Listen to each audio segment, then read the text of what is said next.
최경영의 최강 시사.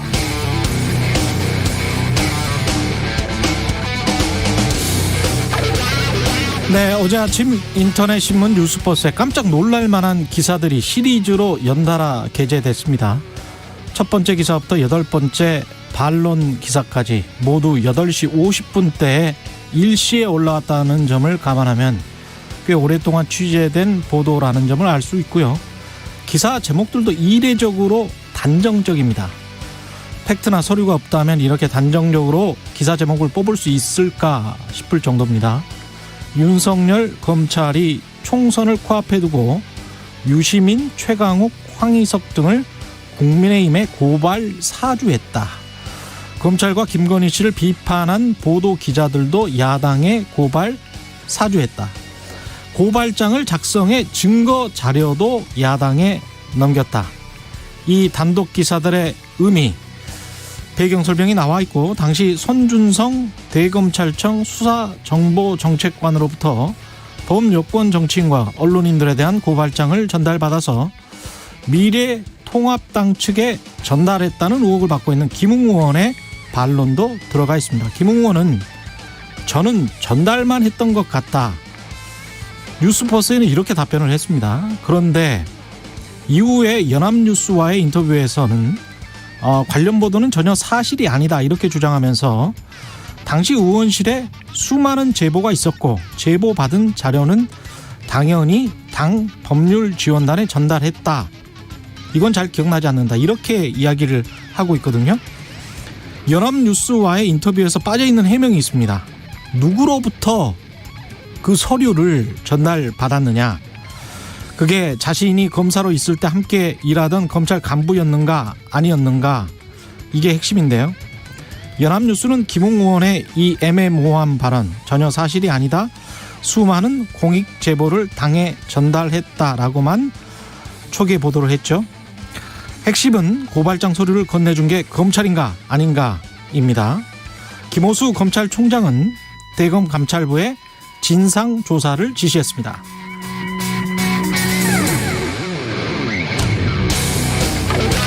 네, 안녕하십니까. 9월 3일 세상에 이익이 되는 방송 최경영의 최강시사 출발합니다. 저는 KBS 최경영 기자고요. 최경영의 최강시사 유튜브에 검색하시면 실시간 방송 보실 수 있습니다. 문자 참여는 짧은 문자 50원, 긴 문자 100원이 드는 샵 9730, 무료인 콩 어플 또는 유튜브에 의견 보내주시기 바랍니다. 오늘 1부에서는 고용노동부 박화진 차관 연결해서 고용보험 인상에 대한 입장 들어보고요. 2부에서는 윤석열 국민캠프 종합상황실 총괄실장을 맡고 있는 국민의힘 장제원 의원 나옵니다.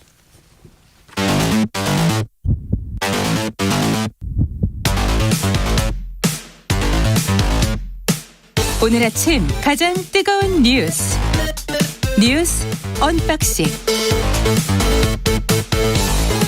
네, 뉴스 언박싱 시작합니다. 민동기 기자, 김민하 평론가 나와 있습니다. 안녕하십니까? 안녕하세요. 예, 이 뉴스 언박싱 시작하기 전에 KBS가 시청자 주간을 맞이해서 일라디오 진행자와 프로그램 채널에 바라는 청취자 여러분들의 의견을 받고 있습니다. 일라디오가 해주세요. 일라디오가 어떤 방송 해주세요. 재밌는 방송 해주세요. 의미 있는 방송 해주세요. 뭐 이런 거죠. 예, 문자 보내주시기 바랍니다. 보내주신 분들께 추첨을 통해서 커피 보내드리겠습니다. 장문 100원, 단문 50원이 드는 문자 번호 샵 9730으로 보내주시기 바랍니다. 최경영 기자의 연기를 기대합니다. 아, 연기 많이 해주세요. 연기파 진행자. 네. 메소드 연기. 예. 민동기 기자, 김민하 평론가 나와 있고요. 어제 아침에 이 뉴스는 이게 만약에 사실이면 굉장히 충격적인 뉴스입니다, 이게. 예. 그러니까 현직 검사가 야당에 고발장 써주면서 여권 정치인 등에 대한 고발을 사주하거나 청탁했다. 뉴스버스의 보도 핵심을 정리하면 이렇게 되는데요. 예. 지난해 4월 3일 당시 윤석열 총장의 최측근인 손준성 대검 수사정보정책관이 당시 미래통합당 송파갑 국회의원 후보이던 김웅 의원에게 고발장을 하나 건네는데요.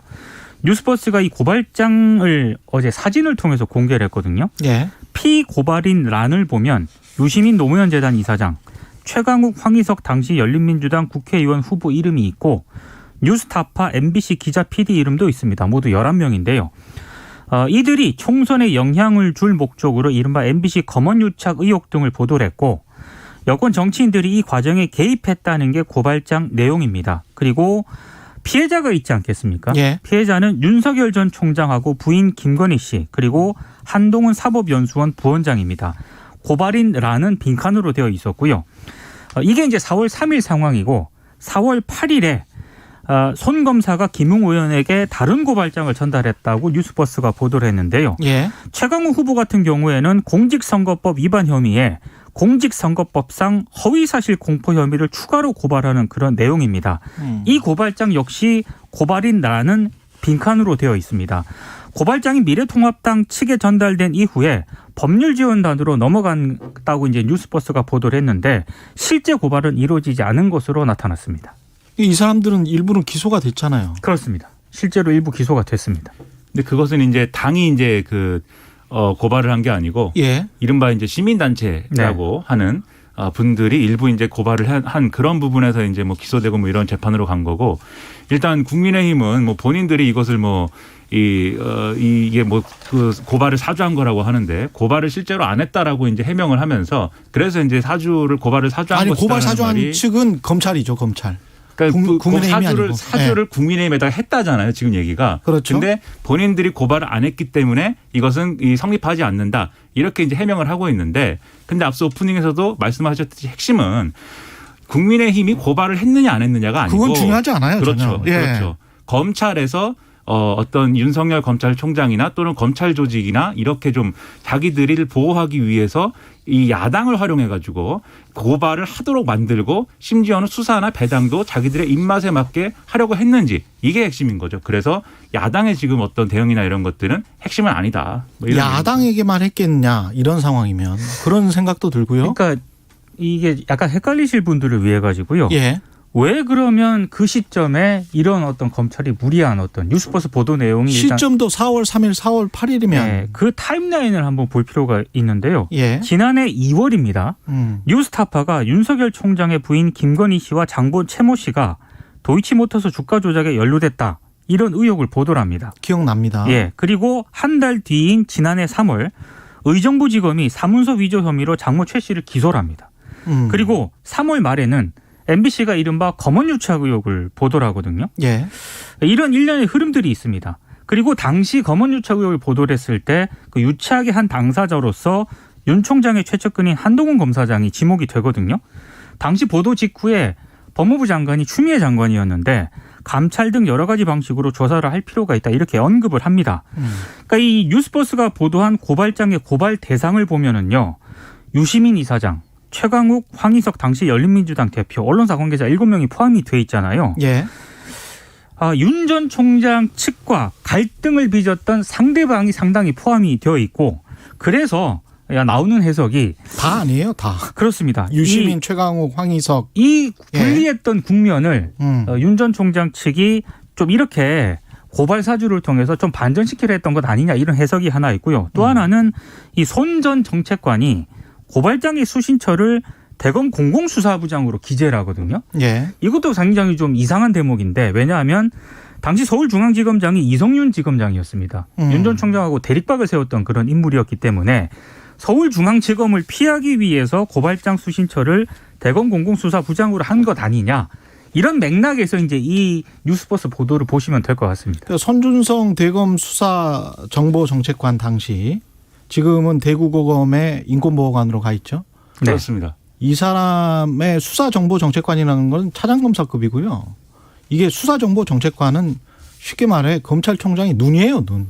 예. 그러니까 과거에 핵심 중에 핵심입니다. 이른바 범정이라고 이제 줄임말로 불렸던 예. 범죄정책 정보 뭐 이런 걸 다루던 그런 이제 직책인데 과거에 이제 범정 이렇게 얘기하면 검찰 내에서 사실상 국가기관으로 따지면 국정원 같은 역할을 하는 그런 직책이다. 이렇게들 많이 이제 비유를 했고 그렇기 때문에 이 범죄와 수사 정보를 능동적으로 수집해 가지고 그것들을 이제 검찰총장에게 직보하는 이런 역할을 하는 자리거든요. 그럼요. 근데 지금은 이제 뭐 권한이 일부 축소가 됐다라고 하지만 그럼에도 불구하고 검찰총장의 직속 이제 인사이기 때문에 만약에 이게 이 직책에 있는 사람이 이렇게 고발장 써가지고 야당에다가 이거 고발해 주십시오라고 했다면 거기에 더해서 심지어 이 고발은 이거는 누구에게 해 주십시오까지 지정해서 했다면 당연히 이것은 윤석열 전 총장이 그게 어떤 의미로든지 간에 검찰 권력, 이 수사를 위해서 있는 검찰 권력을 뭐 사유화했고 그걸 통해서 이제 자기의 유리한 국면을 만들려고 했다. 이런 해석을 피할 수가 없는 거죠. 더군다나 당시 대검 공공수사부장이라고 했는데 이게 옛날로 따지면 공안부장이거든요. 그렇죠. 그리고 이 공공수사부장이라고 특정한 것은 이 시기가 이 추미애 장관이 당시 추미애 장관이 이른바 윤석열 사단을 해체해버리기 전입니다. 그래가지고 여전히 윤석열 전 총장의 최측근들이 대검의 부장들을 하던 시기예요. 그렇죠. 그러니까 예. 서울중앙지검장 지금 말씀하신 대로 이성윤 지검장은 우리 편이 아니고 이 우리 편인 대검 부장에게 이것을 고발하면 그러면 이것에 관련된 배당은 또 우리 편에게 하겠다. 이런 취지로 지금 고발장 작성한 게 아니냐라는 의혹이 나오고 있는 거죠. 그리고 손준성과 김웅이라는 이름을 기사에 못을 박아버렸단 말이죠. 네. 이건 굉장히 이례적이거든요. 그러니까 뉴스포스가 실명으로 이렇게 보도를 했는데 예. 당사자로서는 굉장히 치명타잖아요. 그리고 손준성과 김웅은 사실은 동기 아닙니까 이 사람들이? 네. 사법연수원 예. 동기고 동기입니다. 그 대학교도 같이 다닌 걸로 그렇죠. 보도가 되고 있습니다. 근데 손준성 검사 해명은 굉장히 짧습니다. 황당한 내용이다. 제가 아는 바가 없어 해명할 내용이 없다. 거의 모든 언론에 이런 문자 메시지를 보냈고요. 복붙하고 있어요. 예. 모든 언론에 이렇게 나옵니다. 문자 메시지를 일단 이렇게 보냈고. 근데 그 정도로 반발은 약한 반발인데. 그렇습니다. 예. 그건 약한 반발이거든요. 약한 반발이기도 하고 그리고 취재 과정에서 기자가 물어봤을 거 아닙니까? 예. 뉴스버스의 기자가. 근데 여기에 대해서도 명확히 이제 뭐 지금 얘기한 대로의 답 이상의 어떤 해명을 한 바가 없고 특히 이걸 그러면 손준성 당시 이제 이 검사에게 시켰냐라고 하는 거에 대해서 윤석열 전 총장에게 물어봤는데 답을 하지 않았고 심지어 기자 전화를 차단해 버렸다고 하거든요. 그러니까 사실 취재에 응하지 않은 거잖아요. 예. 왜 취재에 응하지 않는가? 그것은 할 말이 없기 때문인가? 이런 의문인데 일단 근데 지금 윤석열 캠프에서 입장을 낸 건 있습니다. 뭐라고 냈냐면 예. 전혀 고발 사주라든가 이런 것은 한 바가 없고 예. 윤석열 전 총장은 이런 일에 대해서 이제 모른다라는 취지고 그리고 오히려 이런 문제 제기가 정치 공작이고 윤석열 후보를 흠집내기 위한 시도이기 때문에 법적 대응을 하겠다 이렇게 주장을 하고 있는 거죠. 법적 대응을 빨리 하셔야 됩니다. 이거는 저 진실이 제대로 나와야 되고 왜냐하면 뉴스버스와의 인터뷰에서는 김웅 의원은 저는 전달만 했던 것 같다라고 답변을 했는데 연합뉴스와의 인터뷰에서는 사실이 아니라고 부인하면서 많은 공익제보 서류들을 당 법률지원단에 전달했다. 그 서류가 그 서류였는지 나는 모르겠다는 식으로 지금 답변을 하고 있거든요. 그럼 답변이 변했다는 거죠. 그럼 뉴스버스에는 왜 이런 답변을 할 수밖에 없었는가? 저는 전달만 했던 것 같다라는 이런 사실상 긍정하는 답변이잖아요. 이거는. 근데 왜 이런 답변을 뉴스버스에만 했는가? 그거는 뉴스버스의 기자가 뭔가 다른 팩트를 김웅 의원한테 이야기를 한 거예요. 지금 단독 보도를 한 매체의 기자가. 그렇지 않으면 이런 답변을 안 하죠. 그러니까 뉴스버스가 굉장히 많은 보도를 했잖아요. 예. 이진동 기자 그 뉴스버스 대표거든요. 전 조선일보 기자 출신인데. 전 조선일보 기자죠. 예. 이진동 기자가 이런 얘기를 했습니다. 고발장에 들어간 내용들을 분석하는 기사가 예정이 되어 있고 또 외부의 제3자가 고발장을 작성할 이유가 없다는 것을 분명하게 알 것이다. 곧 후속 보도가 있을 것이다. 이렇게 얘기를 했는데 아마 추가적으로 관련해서 뉴스버스가 보도가 이어질 것 같습니다. 그 이진동 대표가 어제 TBS 라디오 출연해가지고 이 당시 김웅 의원이 이 고발장을 어떤 뭐 제보의 형태로 이제 받았을 때 그것을 이 당에 이제 좀 이 제보하는 걸로 했을 때 이 사안의 어떤 위법성이라든가 이런 것들을 인지하고 누가 보냈는지도 이제 아는 상황에서 이제 전달한 것이다라는 어떤 사실관계를 확인할 수 있는 그런 근거가 있다라고 얘기를 했거든요. 네. TBS 라디오와의 인터뷰에서. 그러면 이제 그 내용이 곧 보도가 될 테니까 그러면 또 김웅 의원과 어떤 뭐 당의 추가 대응이 나와야겠죠. 해명이. 이게 이 해명이 명확하게 되겠는가. 해명을 제대로 하려면 첫 번째 반론이 이렇게 나와야 돼요. 서류가 가짜다. 지금 서류를 보여줬거든요. 네. 그리고 분명히 딥스로 무언가 다른 취재원이 한 명 또는 복수의 취재원들이 분명히 다른 취재원들이 있을 것 같은데 그게 검찰 쪽이든 아니면 국민의힘 쪽이든 본인들이 굉장히 믿을 수 있는 취재원이 있습니다. 근데 서류가 가짜라는 이야기가 지금 안 나오고 있거든요. 그리고 저 형식의 서류를 우리가 쓰지 않는다. 그리고 저렇게 우리는 일 처리를 하지 않는다. 뭔가 지금 문제가 있다. 뭐 이런 식의 아주 구체적인 해명이 나오면서 반박을 해야 되는데 서류에 관한 이야기가 전혀 없고 해당 매체는 서류를 사진으로 찍어서 찍었죠. 그래서 보도를 했다는 거죠. 그리고 사람들의 손준성이랄지 김웅이랄지 실명을 지금 박아서 보도를 하고 있는 것이고. 그러니까 이게 예. 지금 말씀하신 이제 검찰이 한 거냐에 대해서는 의심해 볼 수 있는 팩트가 뭐가 있냐면 방금 말씀하신 이제 최강욱 의원에 대한 이제 고발장에 첨부되어 있는 게 과거에 이제 그 이른바 검언유착 사건 뭐 MBC 보도할 때 그때 제보자로 등장했던 지모 씨 있습니다. 예. 이 지모 씨가 상당히 중요한 역할을 했는데 지모 씨가 과거에 다른 뭐 사기든지 뭐 어떤 범죄를 저질러 가지고 판결받은 내용이 판결문이 있어요. 이 판결문이 지금 이 이제 당의 법률지원단으로 넘어간 서류 중에 같이 끼어 있거든요. 근데 판결문이라는 것은 우리가 일반적으로 기자들이 뭐 취재를 하기 위해서 이제 접근을 해가지고 대법원 사이트나 이렇게 접근해가지고 판결문을 내려받으면 이름이 다 이제 익명 처리됩니다. 그래서 익명 처리된 판결문이면은 이제 뭐 여러 가지 다른 루트일 수도 있겠다 생각할 수 있는데 그게 아니라 그냥 실명이 나온다는 거예요. 그렇죠. 그 실명이 나온다는 것은 판사나 검사나 그렇죠. 또는 이 판결의 당사자였던 예. 이제 본인 지모 씨거나 당사자들은 뺄 수 있고요. 예. 그렇죠. 그런 경우가 아니면 이게 이렇게 나오지 않는데 지금 지모 씨가 뭐 여기에 개입해가지고 무슨 일을 했을 거라고 생각하기는 어렵지 않습니까? 예. 결국 그러면은 검찰이 내부의 수사 정보에 해당하는 이 판결문을 이런 식으로 활용했다라고 의심할 수 있는 이런 부분이 같이 있는 거죠 지금. 그것도 그렇습니다. 그래서 이 부분도 지금 해명이 명확하게 안 되고 있고 그리고 이게 말씀하신 대로 이제 신뢰할 수 있는 취재원이 아마 뉴스버스에 있을 것이다 이렇게 예. 말씀하셨는데 이게 지금 뉴스버스가 보도한 이 사진 이 문서를 보면 이게 문서가 사진의 형태로 지금 돼 있는 걸로 이제 나와 있는데. 예.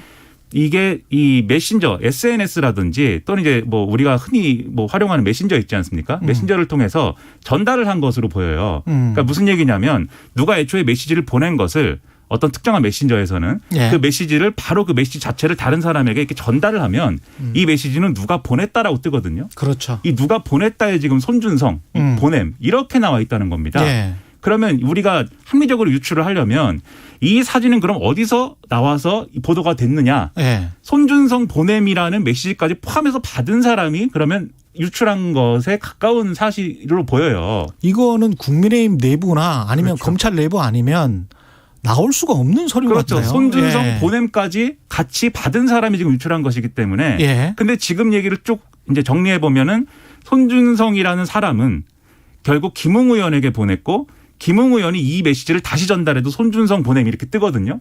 결국 국민의힘에 들어갔다가 나온 정보가 지금 보도됐다. 그렇죠. 이렇게 보일 수 있는 맥락이 충분히 있어서 예. 결국 국민의힘 내부의 여러 가지 경선 구도라든가 예. 이런 것의 연장선에서 이런 것들이 언론에 나온 게 아니냐 이런 추정도 가능한 상황입니다. 파장이 클 수밖에 없습니다. 국민의힘은 만약 명명 뭐 결백함을 증명하기 위해서는 법률 지원단에 그런 서류가 있었는지 없었는지 그걸 또 밝히면 되거든요. 그렇죠. 근데 그럼 지금 또 그것도 간단한 문제죠. 그렇죠. 근데 지금 가장 네. 정확하게 이 사안이 뭐냐를 밝혀야 될 사람은 사실 제가 생각할 때는 윤석열 전 검찰총장인 게 이런 여러 가지 팩트가 이렇게 쭉 보도가 됐다고 말씀드렸는데 여기에 대해서 그냥 난 모른다라고 해버릴 수만은 없는 문제 아닙니까? 이거는 아닙니다. 예. 그렇죠. 그러면 만약에 정말 내가 이것에 대해서 아는 바가 없고 정말 이게 사실이 아니다라고 하면 그 사실이 아니라고 주장하는 거에 대한 무슨 근거를 같이 얘기를 해줘야 돼요. 그냥 난 모르고 이것은 뭐 정치 공작이다 이렇게만 얘기하고 넘어갈 수 있는 그런 사안은 아니라고 그런데 봅니다. 일단 뉴스버스가 추가 보도를 하겠다라고 일단 공언을 했고요. 그리고 김호수 검찰총장도 대검찰청 감찰부에 진상조사를 지시하지 않았습니까? 그렇죠. 그러니까 후속 내용이 계속 나올 수밖에 없기 때문에 예. 지금 윤석열 캠프에서 나오는 이런 입장 정도만으로는 이 사안이 그냥 넘어가지는 않을 것 같습니다. 그리고 지금 윤석열 전 총장 어쨌든 대통령이 되겠다고 지금 주장을 하고 있잖아요. 그렇죠. 만약에 이게 의혹이 사실이라고 한다면 이러한 이제 어떤 권력기관, 그다음에 수사기관, 사정기관을 본인과 또는 이제 사정기관 자체가 스스로 정파화돼 가지고 우리한테 유리한 어떤 그 결과를 얻기 위해서 이쪽도 이용하고 저쪽도 이용하고 이 정치 세력을 이용하고 진짜 말도 안 되는 사건. 그렇죠. 예. 뭐 이런 사건이라고 만약에 한다면 사실이면 예. 그렇죠. 이런 사건이라고 한다면 그런 것에 익숙한 사람이 대통령이 됐을 때 자기가 부릴 수 있는 예를 들면 국정원이라든지 검찰이라든지 이런 조직을 어떻게 활용하는 것인가에 대한 어떤 의문. 그 의구심 이런 걸로 연결될 수 있는 사안 아닙니까? 예. 그래서 그냥 정치 공작이다 이렇게 할 게 아니에요 이것은. 네. 알겠습니다. 택배 노동조합의 대리점주 문제가 있는데요. 관련해서 짧게 짚죠. 예. 그러니까 스스로 목숨을 김포 대리점주 CJ 대한통운의 김포 대리점주가 스스로 목숨을 끊은 사건이 있었는데요. 택배 노조가 일부 조합원의 괴롭힘 행위를 확인했다고 이제 기자회견을 통해서 밝혔고요. 지금 관련해서 택배 노조는 경찰 조사에 적극적으로 협력할 것을 권고를 했고 예. 사법적 판단이 내려지면 존중하겠다 이런 입장을 밝혔는데 다만 어제 택배 노조가 기자회견을 하면서 당시 대리점주에게 CJ 대한통운이 대리점 포기 압박을 한 것이 결정적 계기로 작용했다 이렇게 주장을 했거든요. 여기에 대해서 일단 CJ 쪽에서는 특별한 입장은 밝히지 않고 있습니다만 CJ 대한통운 택배 대리점 연합이라는 단체가 또 있습니다. 네. 대리점주들이 모인 그런 연합 모임인데 어제 별도 기자회견을 열고요. 이건 택배 노조를 또 강하게 비난을 했습니다. 고인의 죽음을 모욕하는 그런 행위라고 얘기를 하면서 유족의 입장문을 공개를 했는데 유족의 입장문을 보면은 고인이 유서를 통해 노조 괴롭힘이 극단적 선택을 하게 된 원인이라고 명백하게 밝혔는데도 노조가 또 다른 주장을 하고 있다. 이런 취지의 유서입니다. 첫 번째로 이것은 명확한 사실이 밝혀져야 될 문제 같고요. 진실공방처럼 뭐 이렇게 할 게 아니라 명확한 사실이 좀 밝혀져야 될 문제 같다는 생각이 첫 번째로 들고 두 번째는 그 사실관계에도 불구하고 이렇게 어떤 특정인에 대해서 괴롭힘이나 뭐 이런 게 있었다고 하면 노조가 뭐 투쟁을 할 수는 있겠지만 투쟁의 모든 수단이 이제 용납되는 건 아니기 때문에 그럼요. 그런 건 네. 부적절하다고 생각을 합니다. 그리고 세 번째로 이게 사실 특수고용 노동자들이 만든 일종의 이제 노조이기 때문에 여기서 발생하는 문제도 사실 있어요. 왜냐하면 그렇죠. 하나의 사업장에서 이제 뭐 노조를 만들어서 투쟁을 하게 되면은 그것은 이제 사업주와의 갈등이 굉장히 큰 건데. 그럼 본인들끼리 다 사업주란 말이죠. 사실. 그렇죠. 이런 예. 경우에는 파업에 참여하는 사람이 일을 안 하면 다른 이제 뭐 이런 사업주나 또는 이제 택배 노동자들이 일거리를 가져가는 구조가 있기 때문에 거기서 발생하는 갈등이 상당히 큰 게 사실이거든요. 그게 이제 뭐 이런 부적절한 어떤 대응으로 이어졌을 가능성도 있어서 예. 이것까지 같이 보면서 우리가 판단하고 보도하는 게 제 생각에는 필요해 보입니다. 예. KBS 시청자 주간 맞이해서 일라디오가 해주세요. 청취자 이벤트 중에 있습니다. 청취자 7248님 KBS 1채널의 뉴스 언박싱을 하나의 프로그램으로 만들어주세요. 청취자 2113님 9570님 등 많은 분들이 언박싱 시간 늘려달라고 하십니다. 굉장히 바람직하고 고무적인 제안이고 예, 일라디오가 당연히, 해주세요. 네, 예. 당연히 출연료 아닙니다. 이런 말씀 계속 해주시기 바랍니다. 장문 100원, 단문 50원이 되는 문자 번호 샵 9730으로 계속 문자 보내주시고요. 예, 김민하 평론가 저 월급 좀 깎아라. 뭐 이런 문자도 괜찮습니다. 아닙니다. 안 됩니다. 네. 근데 다른 코너에서 또 그 코너 돌려달라고 하는 거 아니에요? 불안합니다. 네. 예, 뉴스 언박싱 민동기 기자 김민하 평론가였습니다. 고맙습니다. 고맙습니다. KBS 일라디오 최경영의 최강시사 듣고 계신 지금 시각은 7시 42분입니다. 오늘도 남해상에 기압골이 놓여 있기 때문에 남부지방을 중심으로 비 소식이 이어지겠습니다. 경상권과 제주도 지방은 오후까지, 전라권은 밤까지 비가 내릴 텐데 소강 상태에 들 때도 있을 것으로 예상이 되고요. 한편 중부지방의 경우 가끔 구름이 많이 끼는 날씨 속에 경기 북부 지역은 오전까지 일부 지역 산발적으로 빗방울이 조금 떨어질 것으로 예상이 됩니다. 이번 주말과 휴일 대체로 맑은 곳이 많겠지만 동해안 지방과 제주도 지방은 날이 흐리고 곳에 따라서는 동풍의 영향을 받아 비 소식이 좀 더 있겠습니다. 오늘 낮 최고 기온은 서울 29도, 세종, 대전, 광주 28도, 부산 26도로 어제보다 높겠고 다소 더워지는 곳이 많겠습니다. 지금 서울 기온은 21.7도입니다. 지금까지 날씨 정보 윤지수입니다. 다음은 이 시각 교통 상황 알아보겠습니다. KBS 교통정보센터의 이승미 씨입니다. 네, 이 시각 교통 상황입니다. 중부 내륙고속도로 창원 방향으로 감곡 부근 2차로에서 작업을 하고 있습니다. 이 여파로 감곡나들목 부근 4km 구간 정체고요. 영동고속도로 강릉 방향 출근 정체, 서창과 반월터널 부근 동군포에서 부곡까지고요. 용인에서 양지터널까지도 막힙니다. 경부고속도로 부산 방향으로 신갈에서 사고 나서 밀립니다.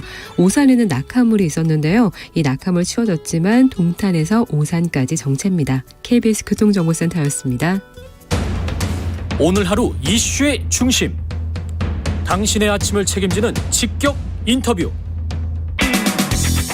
여러분은 지금 KBS 1라디오 최경영의 최강시사와 함께하고 계십니다. 네, 내년 7월부터 고용보험료가 인상됩니다. 고용보험기금 재정 상황이 어려워서라는데요. 얼마나 인상되는지, 인상 배경은 뭔지 박화진 고용노동부 차관 연결되어 있습니다. 안녕하세요. 네, 반갑습니다. 예. 차관님, 월 300만 원 받는 직장인 같은 경우에 보도는 그렇게 돼 있네요. 매달 3,000원, 연 3만 6천 원의 보험료가 오른다. 맞습니까? 네네, 맞습니다. 예. 다시 설명드리면은, 실업급여 보험료가 현재 임금의 1.6%로 되어 있는데요. 그거를 한 0.2%포인트 올려서 1.8%로 하는 거고, 이게 노사가 절반씩 부담합니다. 말씀하시는 대로 300만 원 근로자 기준으로 하면은 지금 현재는 2만 4천 원씩 부담하고 있는 게 2만 7천 원 정도로 3천 원씩 오르는 꼴이죠. 예. 이게 좀 고용보험기금이 좀 어려워서 그런 건가요?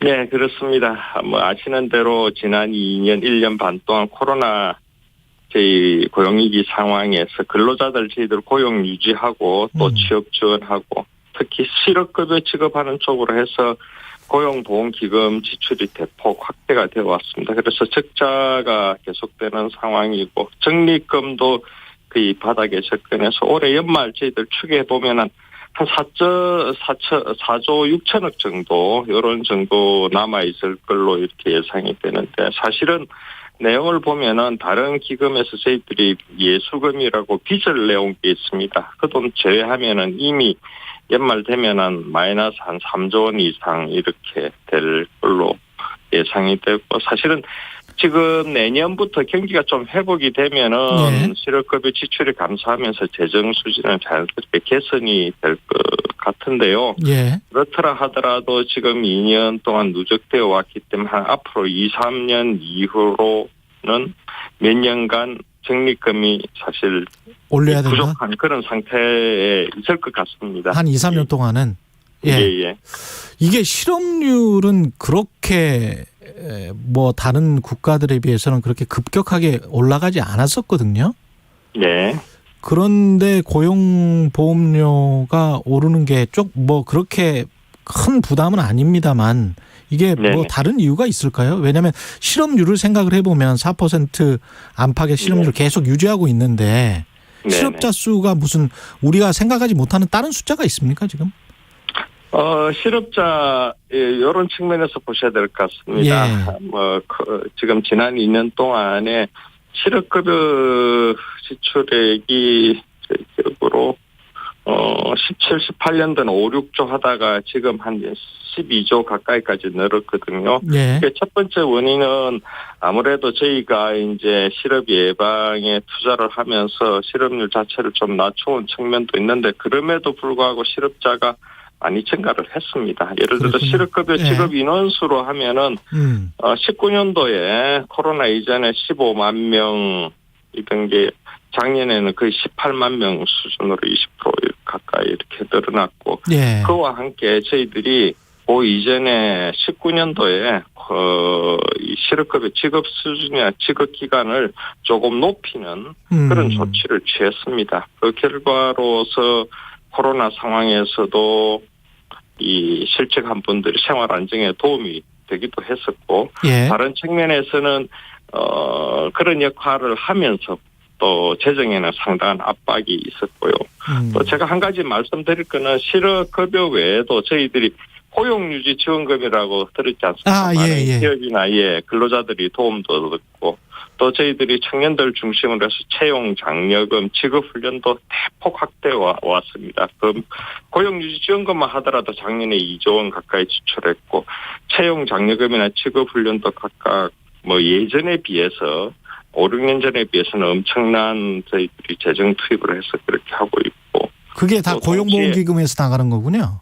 그렇죠. 이게 다 고용보험기금에서 나가고 저희들이 사실은 실업자 수도 크게 증가하지 않고 실직을 하지만은 사실은 그 실직에 따른 고통도 최소화하면서 지난 코로나 시기를 겪어올 수 있었던 게 고용보험기금이 그거를 막아주고 있기 때문에 버팀목이 되어 그런 역할을 해왔었기 때문에 이제 잘 극복을 해왔는데 결과적으로는 그러다 보니까 이제 고용보험기금 재정 전체는 압박을 많이 받고 있는 그런 상황입니다. 사실은 실업하신 분들에 비해서는 지금 현재 고용되신 분들은 약간 고용보험료가 올라가더라도 감사한 일이죠. 어떻게 생각을 해보면. 그리고 이제 이게 공적 부조의 성격이니까 본인들이 또 실업을 당했을 때는 또 혜택을 받게 되는 거니까요.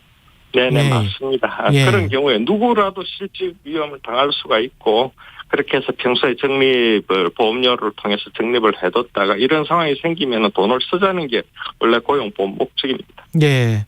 근데 이 정치권에서는 2017년에 10조 원이 넘게 쌓여있던 기금이 4년 만에 3조 2천억 원 적자로 만들었다. 10조 원이 넘게 쌓여 있었으면 13조 원 썼다는 이야기잖아요. 네네. 그동안에 너무 고용보험기금을 방만하게 운영한 거 아니냐 이런 지적 같습니다. 네, 17년도에 제가 자료 확인해 보니까 적립금이 10조 원 정도 된 거고요. 원래 네. 고용보험기금이 경제 고용 상황에 영향을 받습니다. 경기가 좋으면은 돈이 남아서 적립이 되고 경기가 나빠지면은 갑작스럽게 이제 바닥이 나기 시작하는 건데요. 네. 우리나라가 기본적으로 보험료율이 외국에 비해서 높지가 않습니다. 예. 외국 같은 경우, 선진 같은 경우는 2.5%에서 제가 알기로는 6% 정도까지 되는 그런 나라도 있고 한데, 고용보험기금 여율이 높지 않다 보니까 우리나라 같은 경우에는 이게 쉽게 경제위기 상황이 도래해서 지출이 증가하면은 거기에 따라서 고용보험기금이 쉽게 이렇게 고갈 위협을 받는 그런 상황이 있습니다. 그래서 수치적으로 보면은 아까 말씀드린 대로 올 연말에 4조 6천억에 있는데요. 제가 이렇게 드릴게요. 아까 말씀드린 데 다시 요약을 하면은 실업급여가 2배 이상 대폭 증가한 요인도 있고, 예. 그다음에 고용보험이 그동안 취약계층 지원하는 역할을 하기 위해서 아까 말씀드린 고용유지 지원이나 직업훈련이나 그다음에 청년 채용 장려금 등 각종 저희들이 취업을 촉진하기 위한 조치들도 많이 취했습니다. 또 최근에는 저출산 대책 일환으로 육아휴직 지원도 저희들이 대폭 늘려왔고요. 예. 그런 것들이 다 포함이 되어 있습니다. 그렇군요. 예. 근데 이제 인상 말고 어떤 그 자구 노력 같은 거 있지 않습니까? 기금 내에서. 네네. 가지고 돈을 가지고 수익률을 높인다든가 아니면 인력을 좀 그 안에서도 어떻게 좀 효율적으로 해본다든가 이런 것들은 없나요? 네네. 저희들이 이번에 보험료 인상 외에도 여러 가지 다른 보강 조치를 취했습니다. 그렇게 예. 해서 이제 종합적으로 재정 건전화 방안이라고 그저께 발표를 했는데요. 첫 번째는 그동안에 이제 청년 대책 중에서 청년 고용 상황이 굉장히 우려되는 상황이었기 때문에 한시적으로 시행한 사업들이 있습니다. 이런 사업들 종료하고 또 일부 사업은 경기가 좋아지게 되면은 또 규모를 축소할 수 있습니다. 그렇게 해서 규모도 조정하고 해서 한 2조 6천억 정도는 저희가 지출 효율화를 기하고요. 그동안에 또 지적이 되어왔던 그 실업급여에 너무 의존한다, 반복 수급한다. 이런 문제도 제기됐기 때문에 거기에 대해서는 단계적으로 실업급여를 감액하는 그런 조치도 취할 예정이고 더더군다나 정부에서 이번에 1조 3천억 정도 실업급여 개정으로 재정을 투입을 합니다. 그 재정 투입도 결국 이제 일반에게서 빼오는 돈이잖아요. 네네. 윗돌 아랫돌 이런 개념인데 이게 사실은 그런 측면이 있습니다만 예. 일반 회계 지원이 없으면 보험료 인상의 부담이 그만큼 커집니다. 그렇기 때문에 불가피한 조치로 볼 수가 있고 한 가지 말씀드리고 싶은 거는 이미 지난해에 코로나 초기에 6월 달이었나요? 7월로 기억을 하는데 코로나 위기 극복을 위한 노사정 합의 이런 게 있었습니다. 그래서 앞으로 고용보험 지출이 확대될 걸로 예상이 되는데 그런 경우에는 일반 회계도 지원하고 보험료도 인상하자 이렇게 노사정이 서로 비용을 분담하기로 합의한 바가 있습니다. 그래서 지금 조치는 보험료 인상은 직접적으로 부담이 가는 거기 때문에 그건 최소화하고 정부도 일정 부분 책임을 분담하자 이런 의견. 난해하네요. 한 1분 남았는데 중대재해법 시행령 입법예고 종료됐잖아요. 8월 23일에. 네네. 이게 지금 준비는 잘 되고 있습니까? 내년 시행인데? 저희들 중대재해법도 그러고 시행령에 대해서도 노사간에 또 세미한 의견 차이가 있습니다. 그래서 그동안에 한 달 반 정도 몇 차례 토론회도 하고 공청회도 하고 의견들을 수렴을 했고요. 저희들이 일부 반영할 건 반영해서 알겠습니다. 시행령안은 가급적 빠른 시일 내에 아마 한 달 정도 더 걸리니까 10월 초 정도로 예상을 하고 있습니다. 네. 뭐 늦어지더라도 10월 중에는 시행령 확정을 알겠습니다. 하고 여기까지 하겠습니다. 하겠습니다. 지금까지 박화진 고용노동부 차관이었습니다. 고맙습니다. 네, 감사합니다. KBS 시청자 주간 맞이해서 많은 문자 오고 있는데요. 예, 계속 보내주시기 바랍니다. KBS 1라디오 최경영의 최강시사 1부는 여기까지입니다.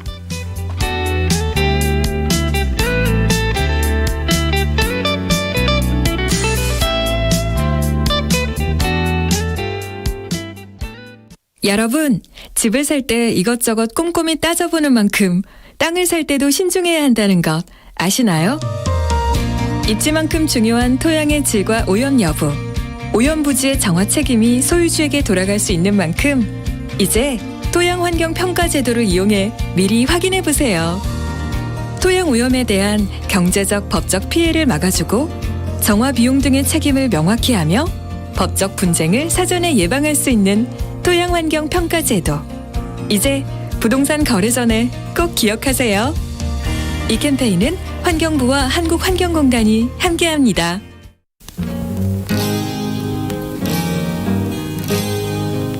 (1970년대) 당시에는 젊은 사람들이 이렇게 뭔가 들끓는 자기속에 마그마 같은 그런 것을 분출할 만한 노래, 대신해줄 만한 노래가 별로 없었던 것 같아요. 그래서 많은 청년들이 불러준 게 아닌가. 2021 KBS 연중기획 기억을 기록하다. 진주보다 더 72, 3년인가 건전가요로 상까지 받았거든요. 75년 말 76년 그 언저리에 또 금지곡이 되니까 도대체 무슨 기준인지는 모르겠지만 황당했죠. 심지어 뭐 이루어질 수 없는 사랑이 가사 퇴폐 빨간 밑을 쫙 해갖고 사랑이 왜 이루어질 수 없느냐 뭐 이런 금지 사유도 붙어 있었던 시절이니까요. 시절이 요즘하고 다르던 시절이에요. 태양은 묘지 위에 붉게 대학생 동아리 노래 동아리에선 막 그 노래를 얼마나 많이 연습들 하고 배우고 암암리에 금지곡이래 그러면서 더 열심히 배웠잖아요. 금지를 함으로써 들불처럼 퍼져나간 노래들이잖아요. 가노라 저 거친 광야에 사랑 모두 버리고 가수 양희은 씨는 아침 이슬을 기억합니다.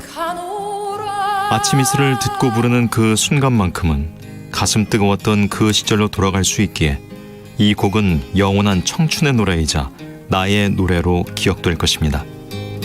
당신과 대한민국의 기억, KBS가 기록합니다.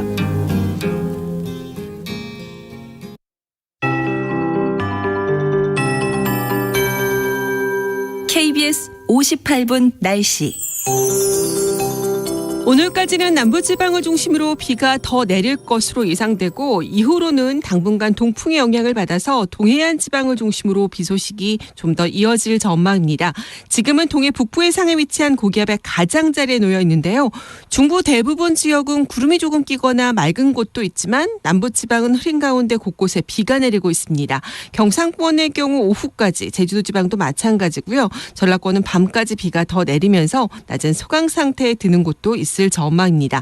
한편 동풍의 영향을 받기 때문에 강원 영동 지방과 경상북도 북부 동해안 지역은 오늘 밤부터 내일 새벽 사이 그리고 내일 밤부터 다시 한번 비가 내릴 것으로 보이고요.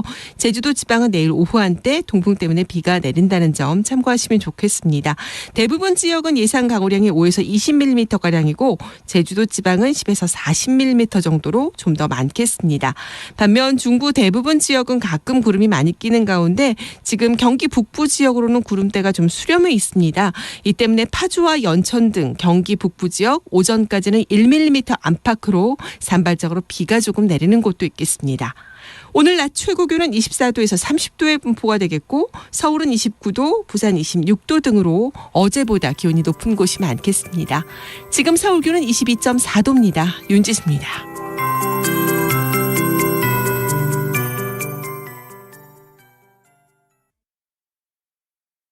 정성을 다하는 국민의 방송 KBS가 8시를 알려드립니다. AM 711kHz, FM 97.3MHz, KBS 1라디오입니다. HLKA.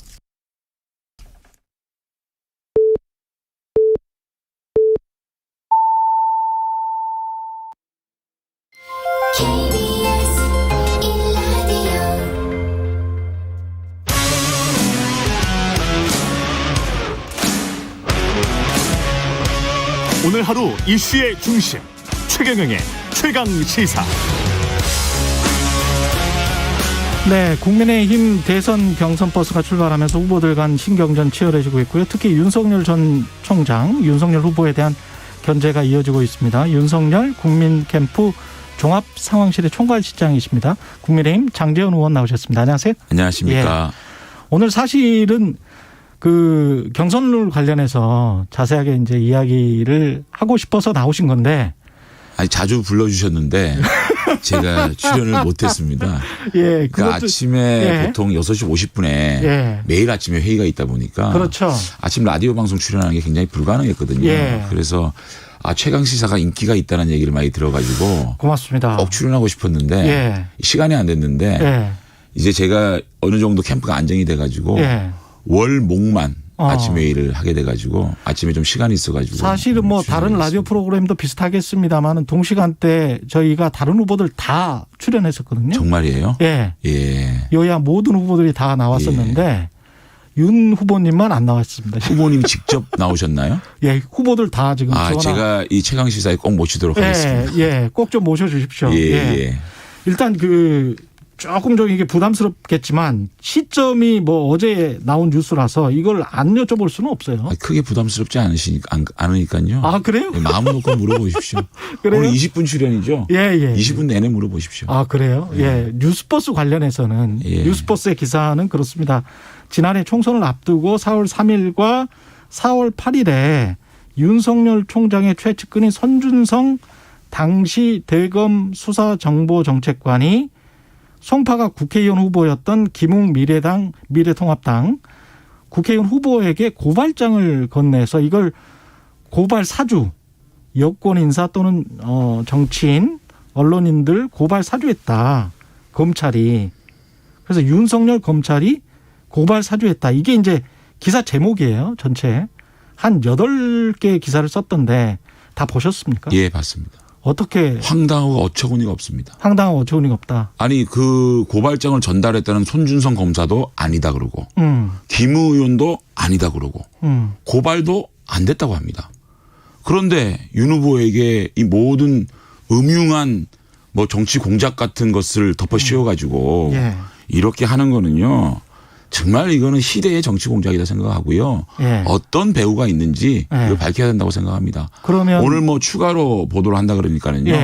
보도 그렇게 하지 말고요.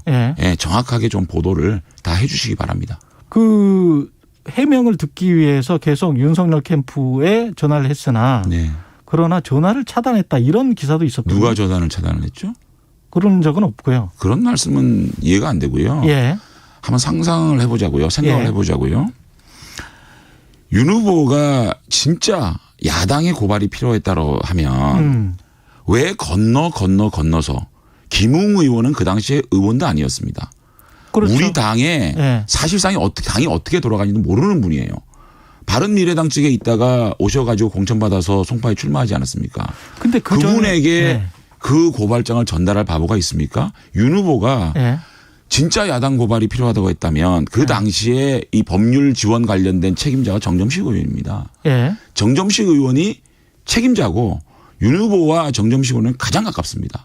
그분에게 전달해가지고 바로 고발하는 게 맞지 왜 건너서 이런 짓을 하죠? 그다음에 윤 후보가 정말로 야당의 고발이 필요하다고 요구했다면 고발이 이루어지지 않지 않았겠습니까? 이루어지지 않았겠습니까? 고발이 이루어지지 않았습니다. 그다음에 그 당시만 해도요. 울산시장 선거 개입 사건 그리고 조국 사건 추미애 장관이 이 보복 학살 인사를 했을 때입니다. 그런데 그 당시에 야당이 고발한다고 이게 받아들여질까요?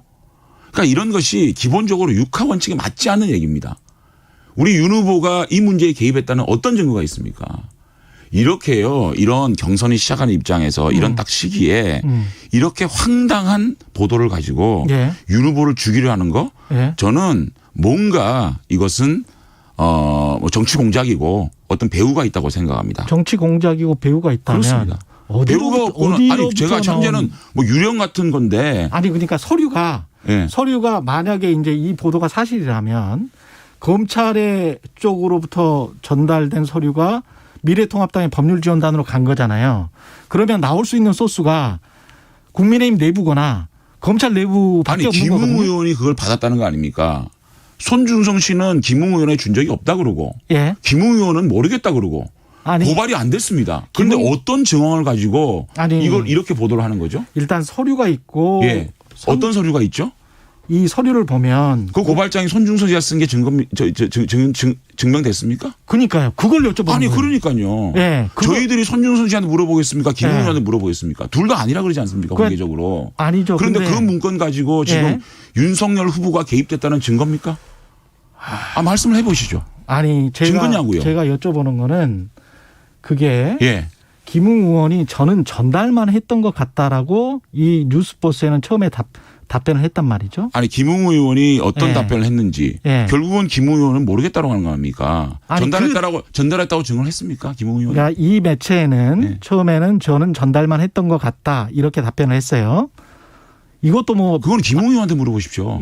이것도 사실이 아니라 그 고발장에 윤석열 예. 후보 지시라든가 예. 어떤 게 있어가지고 윤석열 후보에 덮어씌우는 거죠? 근데 김웅 의원과 예. 손준성 검사 간에 어떤 일이 있었는지 모르겠어요. 근데 예. 둘 다 아니라고 하고 있어요. 그거는 우리 최경영 씨가 김웅 의원 불러가지고 예. 물어보세요. 최경영 기자. 예. 기자 죄송합니다. 아니 그러니까 이게 마치 그 바로 그냥 C로 내려가가지고 죄송합니다. 죄송합니다. 아니, 당황했습니다. 그 고발장이 그 무슨 뭐 이렇게 뭐 목차 카바 정도가 있지 않습니까? 예. 그런데 그 고발장이 김웅 의원한테 넘어갔는지도 확인이 안 됐고, 예. 그 고발장이 어떤 경위로 넘어갔는지 확인이 안 됐고, 그런 상황에서 윤석열 후보 보고 뭐 온갖 무슨 나쁜 이미지를 덮어씌우려고 하는 거 아니겠습니까? 근데 이렇게 그 탐사 보도에서 그 뭐랄까요? 그 취재 대상의 이름이 정확히 실명으로 나오고 서류가 나오는 경우는 좀 드물거든요. 네. 그래서 이게 서류와 또 다른 어떤 취재원이 있지 않으면 이렇게 확정적으로 보도를 하는 경우가 드물기 때문에 말씀하신 대로 이제 역으로 고발을 하실 거 아니에요. 예. 예. 법적으로는 어떻게 하실 겁니까? 법적으로 엄중한 법적 대처를 하겠다라고 제가 천명했습니다. 저희가. 예. 대변인 논평을 통해서. 그러면 이제 이거는 법정에서 가려질 사안이다. 법정에서 가져질 뿐만 아니라 예. 또 검찰에서는 감찰 지시가 내려가지 않았습니까? 예. 이건 밝혀질 거라고 보고요. 예. 최 기자께서도 지금 말씀하시는 게 전부 추측이에요. 그렇죠. 그랬다면 그렇죠. 아닙니까? 그렇습니다. 그런데 예. 그런 걸 가지고 저희들이 무슨 얘기를 하죠? 저희들은 그러니까 상식적으로 윤 후보가 이 야당의 고발이 필요했다고 그러면 예. 그런 방식을 쓰겠습니까? 김웅 의원이 우리 당에 예. 어떤 역할을 할 수 있다고 생각하세요? 그 당시에. 그 당시 의원도 아니었어요. 그냥 공천 받아가지고 송파에서 뛰는 후보였어요. 그 손준성은 윤석열 총장의 사실상 눈이라고 할 수 있는 그런 직책에 있는 사람이잖아요. 그런 거 하나 가지고 윤 후보가 했을 것이야. 예. 이거 아니겠어요? 그럼 저희들이 뭐라고 대답하죠? 그런 적이 전혀 없는데? 그런 일이 전혀 없다. 아니 그러니까 말씀을 해주세요. 그러니까 저야 모르죠. 아니 그러니까 그 질문을 제가 이제 여쭤본 거니까. 아니 질문을 하시니까 예. 제가 예. 뭔가 근거를 대고 예. 질문을 해달라는 거예요. 아니 그러니까 손준성 씨는 그런 적이 없다고 그러지 않습니까? 아니 당사자들이야 지금 당장 뭐 내가 그랬다라고 할 수는 없잖아요. 아니, 그러니까요. 예. 밝혀지지 않겠어요? 그러니까요. 예. 그러니까요. 예. 아니 그래서 저는 이것과 관련해서는 여쭤볼 수밖에 없는 거예요. 지금 상황이. 아니 그러니까 질문을 하시니까. 예. 너무 화를 내시지 말고요. 제가 화냈나요? 예. 약간 그렇게 들려요. 약간 그렇게 들리기 때문에. 예. 그 당시에 그 검찰의 상황을 한번 보시죠. 기억나실 거예요, 우리 최경영도. 추미애 장관이 학살 인사를 해가지고 거의 윤 정 총장에 반대하는 인사들이 다 이 인사가 되지 않았습니까? 그 당시에 야당이 고발을 한들 그 야당 고발의 실효성이 있을까요? 그런 상황이고요. 또 윤 정 총장이 야당에 그걸 요구를 했다라고 하면 정정식 의원을 통해서 하지. 그야말로 후보로 열심히 뛰고 있는 이 김웅 후보에게 했겠냐고요. 그리고 만약에 그걸 정말로 야당에서 고발을 해달라고 했으면 이 고발이 안 됐겠냐고요. 뭐 손준성과 김웅은 친하고 손준성과 뭐 두 분 사이에 어떤 일이 있은 거는 뭐 감찰이나 수사를 통해서 밝혀지겠죠. 예. 그죠? 만약에 아까 말씀하신 대로 이제 정치 공작이라고 한다면 예. 정치 공작은 누구의 정치 공작입니까, 이건? 윤 후보를 쓰러뜨리기 위한 그런 공작 아니겠어요? 저는 제2의 채널A 사건이라고 생각합니다. 그러면 이거 분명히 밝혀질 거예요. 여당의 정치 공작입니까? 야당의 정치 공작입니까? 그거를 제가 현재로서는 알 수가 없죠. 그래요? 네. 어떤 의심은 갖고 계십니까? 아니, 근데 그런 거를 제가 의심의 수준에서 얘기를 할 수 없지 않겠습니까? 이거를요. 이 시점에 이렇게 황당한 얘기를 가지고 이렇게 이 증거도 없는 전혀 어떤 윤 후보가 개입됐다라는 아무런 증거도 없는 얘기가 이렇게 나와서 지금 보세요. 이 기사가 나오자마자 파상 공세가 시작됐습니다. 그렇지 않습니까? 그러면 윤 후보를 죽이기 위한 정치 공작이라고 외에는 어떻게 이걸 해석해야 되겠습니까? 무슨 좀 더 이 보도를 하려 그러면 명확하게 윤 후보가 개입됐다는 증거를 내놔야 되지 않겠습니까? 그렇지 않습니까? 제가 탐사 보도를 했던 입장에서는 이 정도의 팩트면 뭐 상당히 많이 진척된 팩트로 보이거든요.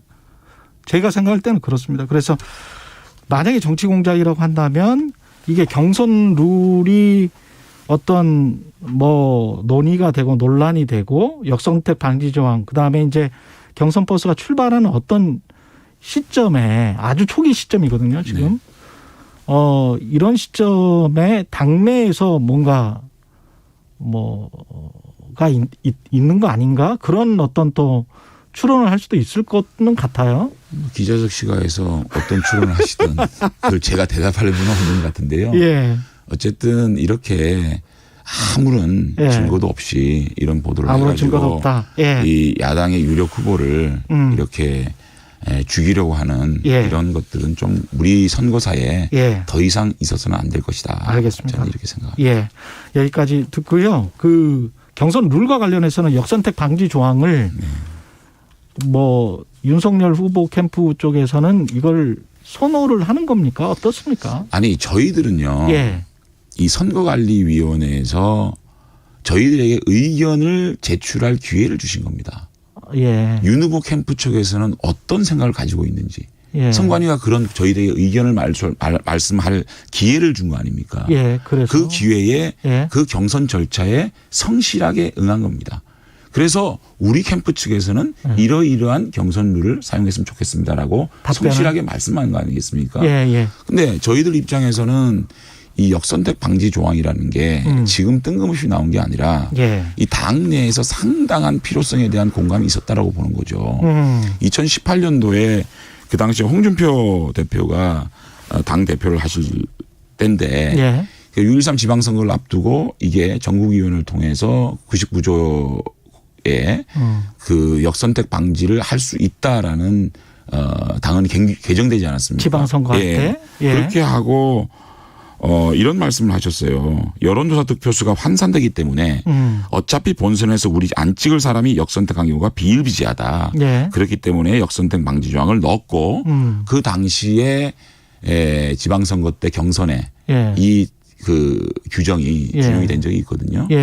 그다음에 또 유승민 전 원내대표께서도 바른정당 대통령 경선 당시에 역선택이 필요하다. 역선택 방지 조항이 필요하다라고 피력을 하셨어요. 그다음에 4.7 재보궐선거 당시에 여의도연구원에서 여러 전문가 의견을 반영을 해가지고 공천관리위원회에 의견을 전달합니다. 지지정당을 묻지 않는 형태의 후보 경쟁조사는 여론 왜곡 현상을 불러올 수 있다. 특히 후보 간 박빙의 경우에는 역선택 등에 따른 왜곡 현상이 심화할 수 우려된다라는 여의도연구원이 공천관리위원회에 공문을 보낸 적도 있습니다. 그다음에 또 이준석 대표께서도 경준위에서 역선택 방지 조항을 받아들일 수 없다라고 하니 이것은 역선택 방지 조항을 할 수 있도록 제가 지시를 하겠다라고 언론 브리핑을 한 적이 있어요. 또 민주당은 우리 당 지지층의 관여를 원천적으로 배제하고 지금 경선하고 있지 않습니까?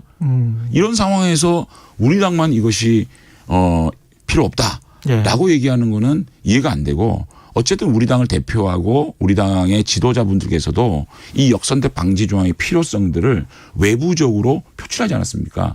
그렇기 때문에 이런 것들은 꼭 필요하다라고 말씀드리는 거고 또 실제로 지금 여론조사에 드러나고 있는 그런 상태를 보게 되면 특히 제가 좀 놀라운 게 한길 리서치 최근에 발표된 여론조사를 보면 민주당 정권을 유지하는 것이 좋다라는 57.2%가 홍준표 후보를 지지하고 있어요. 그러니까 정권 교체를 찬성하는 33%만이 홍준표 대표를 지지하고 있고요. 또 민주당 정권 유지를 원하는 61.6%가 유승민 후보를 지지하고 있습니다. 그러면 국민의힘 대통령 후보를 선출하는 그 경선 과정에 정권의 유지를 바라는 분들이 이 경선 과정에 개입하는 것이 옳은 것이냐. 그러면 국민의힘으로 정권 교체를 해야 되는 국민들의 요구, 이 열망을 우리 경선 과정에 제대로 받들지 못하는 거 아니냐. 이런 생각이 당연히 미칠 수밖에 없지 않겠습니까? 그렇기 때문에 저희들은 이러한 논리와 자료를 가지고 선거관리위원회에 저희의 충실한 의견을 제안한 거죠. 그러면 선관위에서 결정이 되지 않겠습니까? 결정이 되면 따라야죠. 그러니까 지금 저희들이 영석대 방지 조항을 넣지 않더라도 아니 그러니까 그건 선관위에서 이건 심판들이 합리적이고 상식적으로 판단하지 않겠습니까? 우리는 그런 의견을 제시한 것뿐이다. 그걸 제시했죠. 그런데 그 제시한 거 가지고 뭘 저희들을 막 공격하고 막 그러니까 저희들은 공식적으로 의견을 요구를 받았어요. 그 의견을 말하는 것까지 너희들은 말하지 마. 이렇게 하는 겁니까? 아니 저야 당내 사정을 그 정도로는 잘 모르니까요. 근데 이제 그런 말씀을 드리는 거예요. 내부에서 제가 외부자의 시선으로 봤을 때는 그래도 단기에 꽤 큰 세력을 형성한 거 아닌가요? 윤석열 캠프가. 아니 근데요. 세력을 형성하고 안 하고 윤 후보의 지지율의 높낮이의 문제가 아니라요. 이거는 정무적이고 또는 유불리의 문제가 아니에요. 과학의 문제고 상식의 문제라고 생각하거든요. 그렇기 때문에 저희들은 유불리를 떠나서 이거는 굉장히 상식적인 얘기 아니냐라고 의견을 제시한 겁니다. 그렇군요. 지금 질문 드릴 게 좀 많아서 청년 원가주택 관련해서도 다른 후보 캠프 쪽에서 하잖아요. 포퓰리즘이라고. 포퓰리즘이다.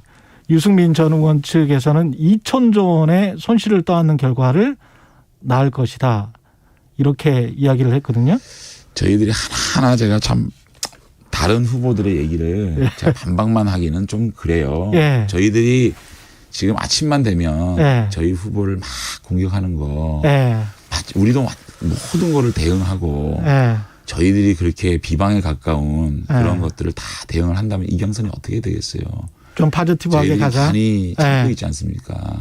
이 살이 생기게 생겼어요. 근데요. 아니, 장제원 의원님은 안 참고 계시는 것 같은데 지금 제가 보니까. 제가 참고 있지 않습니까? 윤석열 후보는 참고 있는다고 하더라도. 제가 상대 후보에 대한 비방을 하고 있습니까? 알겠습니다. 전혀 안 하고 있지 않습니까? 그런데 청년 원가주택 얘기를 좀 할게요. 그러면 청년들의 참 지금 주택을 가지기 어렵지 않습니까? 그러면 그 주택을 가지게 정부가 좀 힘을 보태주고 도움을 주는 게 포퓰리즘입니까? 그러면 이 정책을 비난하는 후보들은 청년들에게 이렇게 원가로 주택을 좀 국가가 제공하는 걸 반대하는 겁니까? 그러니까 이 문정권이 이 부동산 정책을 실패해가지고 가장 힘들어하는 세대가 주택을 구입하는 걸 포기하는 세대가 젊은 세대지 않겠습니까?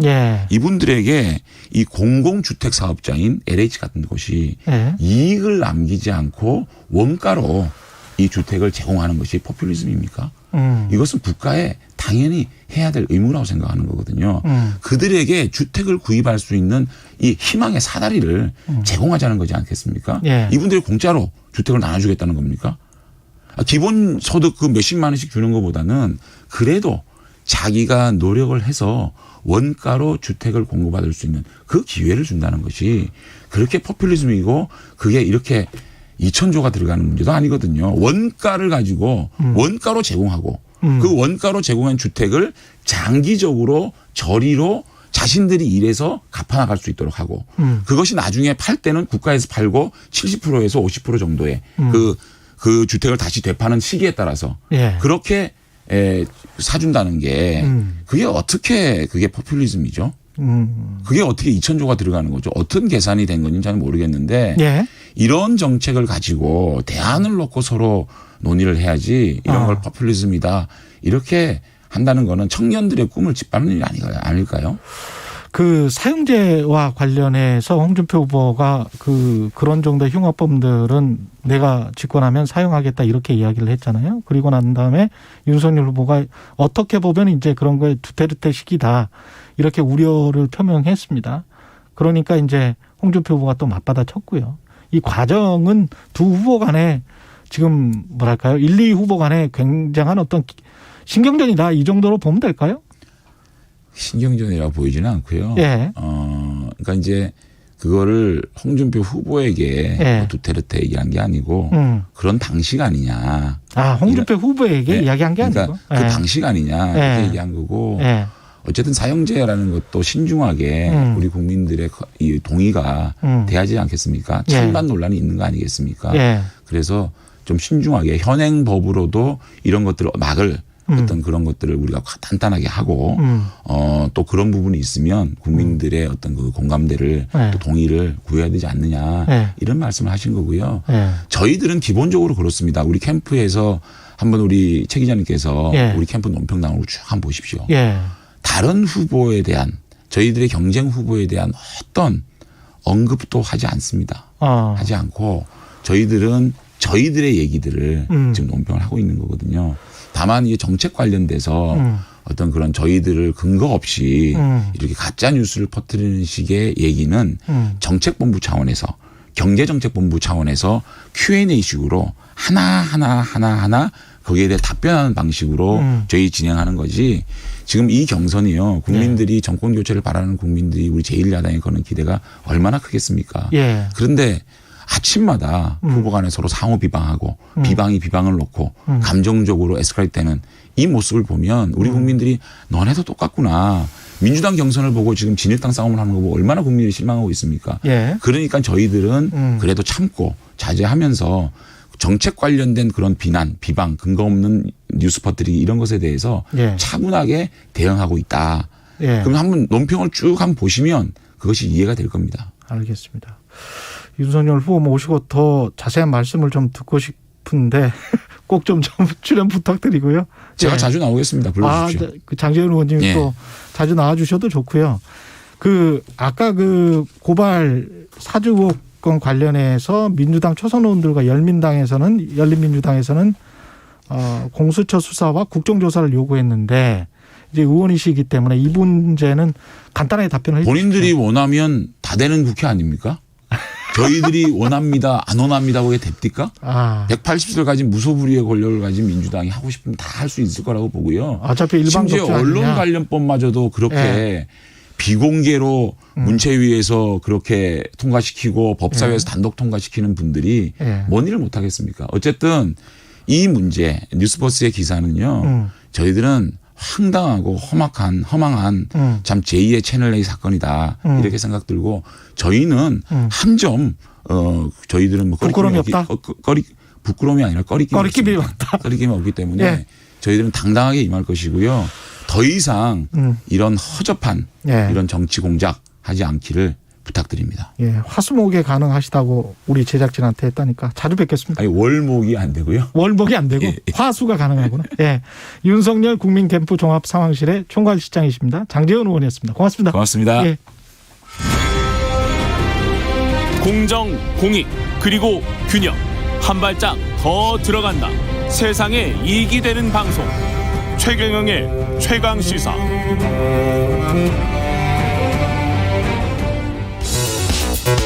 여러분은 지금 KBS 1라디오 최경영의 최강시사와 함께하고 계십니다.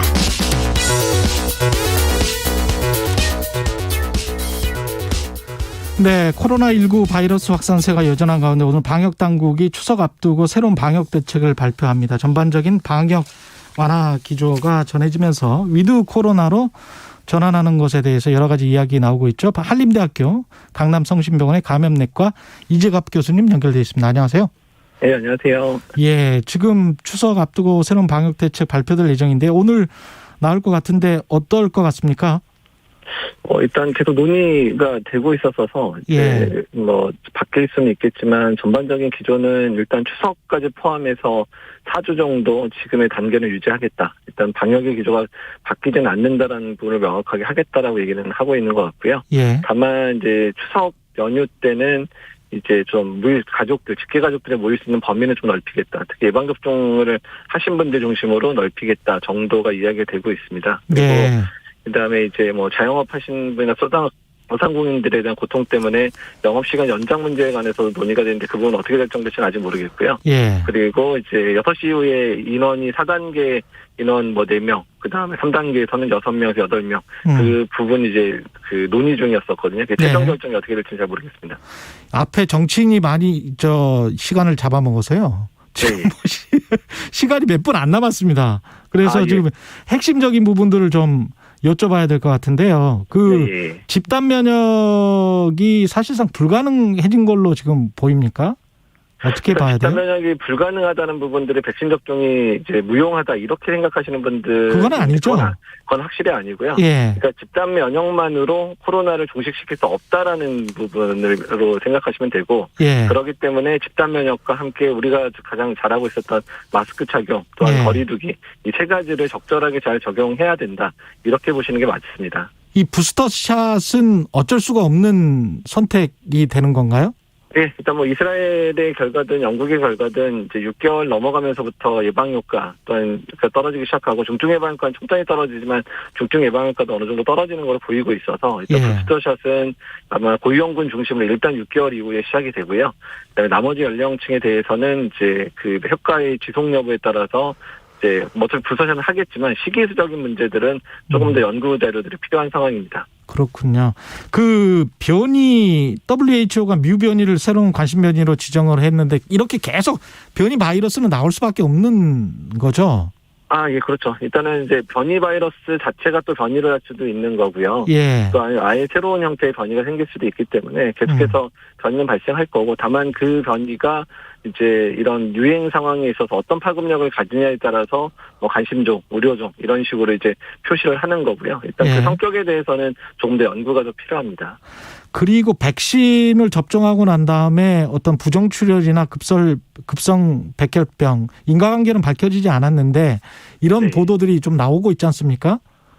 그러니까 우리 언론의 전반적인 문제에 대해 해당되는 건데요. 그러니까 이런 백신의 이상 반응과 관련된 거는 에피소드 형식으로 자꾸 이제 보도를 하고 있는데 이 부분에 있어서 지금 그 관련된 인과성 여부가 조사되고 있는 상황에서 그렇게 단정적으로 표현하는 부분들은 조금 이제 조심해서 어쨌든 작년부터 계속해서 생긴 문제인데 고쳐지지 않는 것 같습니다. 백신 접종을 2차 접종까지 저는 했거든요. 만약에 2차 접종 완료한 국민들이면 어떻게 해야 되나요? 부스터샷이 필요하다고 하면 그 기간이 6개월일까요? 1년일까요? 어떻게 보십니까? 일단은 이제 고위험군들에 대해서는 그러니까 고령층이나 면역저하자는 당연 6개월 이 정도에서는 해야 된다고 보고 있고요. 그게 이제 젊은 연령층에 대해서는 6개월 이상이 될 가능성이 높긴 한데 그 부분은 이제 먼저 예방접종했던 국가들의 연구 데이터를 바탕으로 해서 아마 결정이 될 것 같습니다. 이 방역 당국이 12세부터 17세 소아 청소년 임신부도 백신 접종을 권고했는데 이것도 어떤 안전성이랄지 이런 데는 문제가 없는 거겠죠? 일단 여러 연구들에서 이제 밝혀진 안전성이 밝혀졌고요. 미국이나 유럽에서 12에서 17세 접종이 상당히 많이 이루어진 상황이고 일단은 예방접종을 하는 게 뭐 심근염이나 심낭염 같은 이상 반응에 비해서 훨씬 더 유익하다라는 결론을 내려서 접종이 되고 있고 국내도 마찬가지 결론을 내린 거고요. 임신부에 대한 것도 미국이나 이스라엘에서 안전하다. 또한 태아의 보호 효과도 있을 수 있다. 뭐 여러 가지 것들을 바탕으로 해서 결정된 상황입니다. 백신 맞아야 됩니다. 지금까지 한림대학교 강남성심병원 감염내과 이재갑 교수였습니다. 고맙습니다. 네, 감사합니다. 잠시 후 8시 반부터 일부 지역국에서는 해당 지역 방송을 보내드립니다. 안녕하세요. 이금입니다. 부끄럽지만 경제 잘 모릅니다. 부동산 투자, 재테크, 주식 아직 못 해봤습니다. 그래도 경제에 관심은 많아요. 경제를 알아야 우리 사는 사회를 이해할 수 있으니까요. 그래서 홍사원의 경제쇼를 챙겨 듣습니다. 진짜 시간 날 때마다요. 내용도 좋지만 홍반장 홍사원 기자 매력 있습니다. 오후 4시 5분 홍사원의 경제쇼 응원합니다. 깬다. 확 깬다. 주진우 라이브는 시사 프로그램의 한계를 확 깬다. 깨는 시사, 깨어있는 시사. 매일 오후 5시 5분 KBS 1라디오 주진우 라이브. 지금 시각은 8시 30분입니다. KBS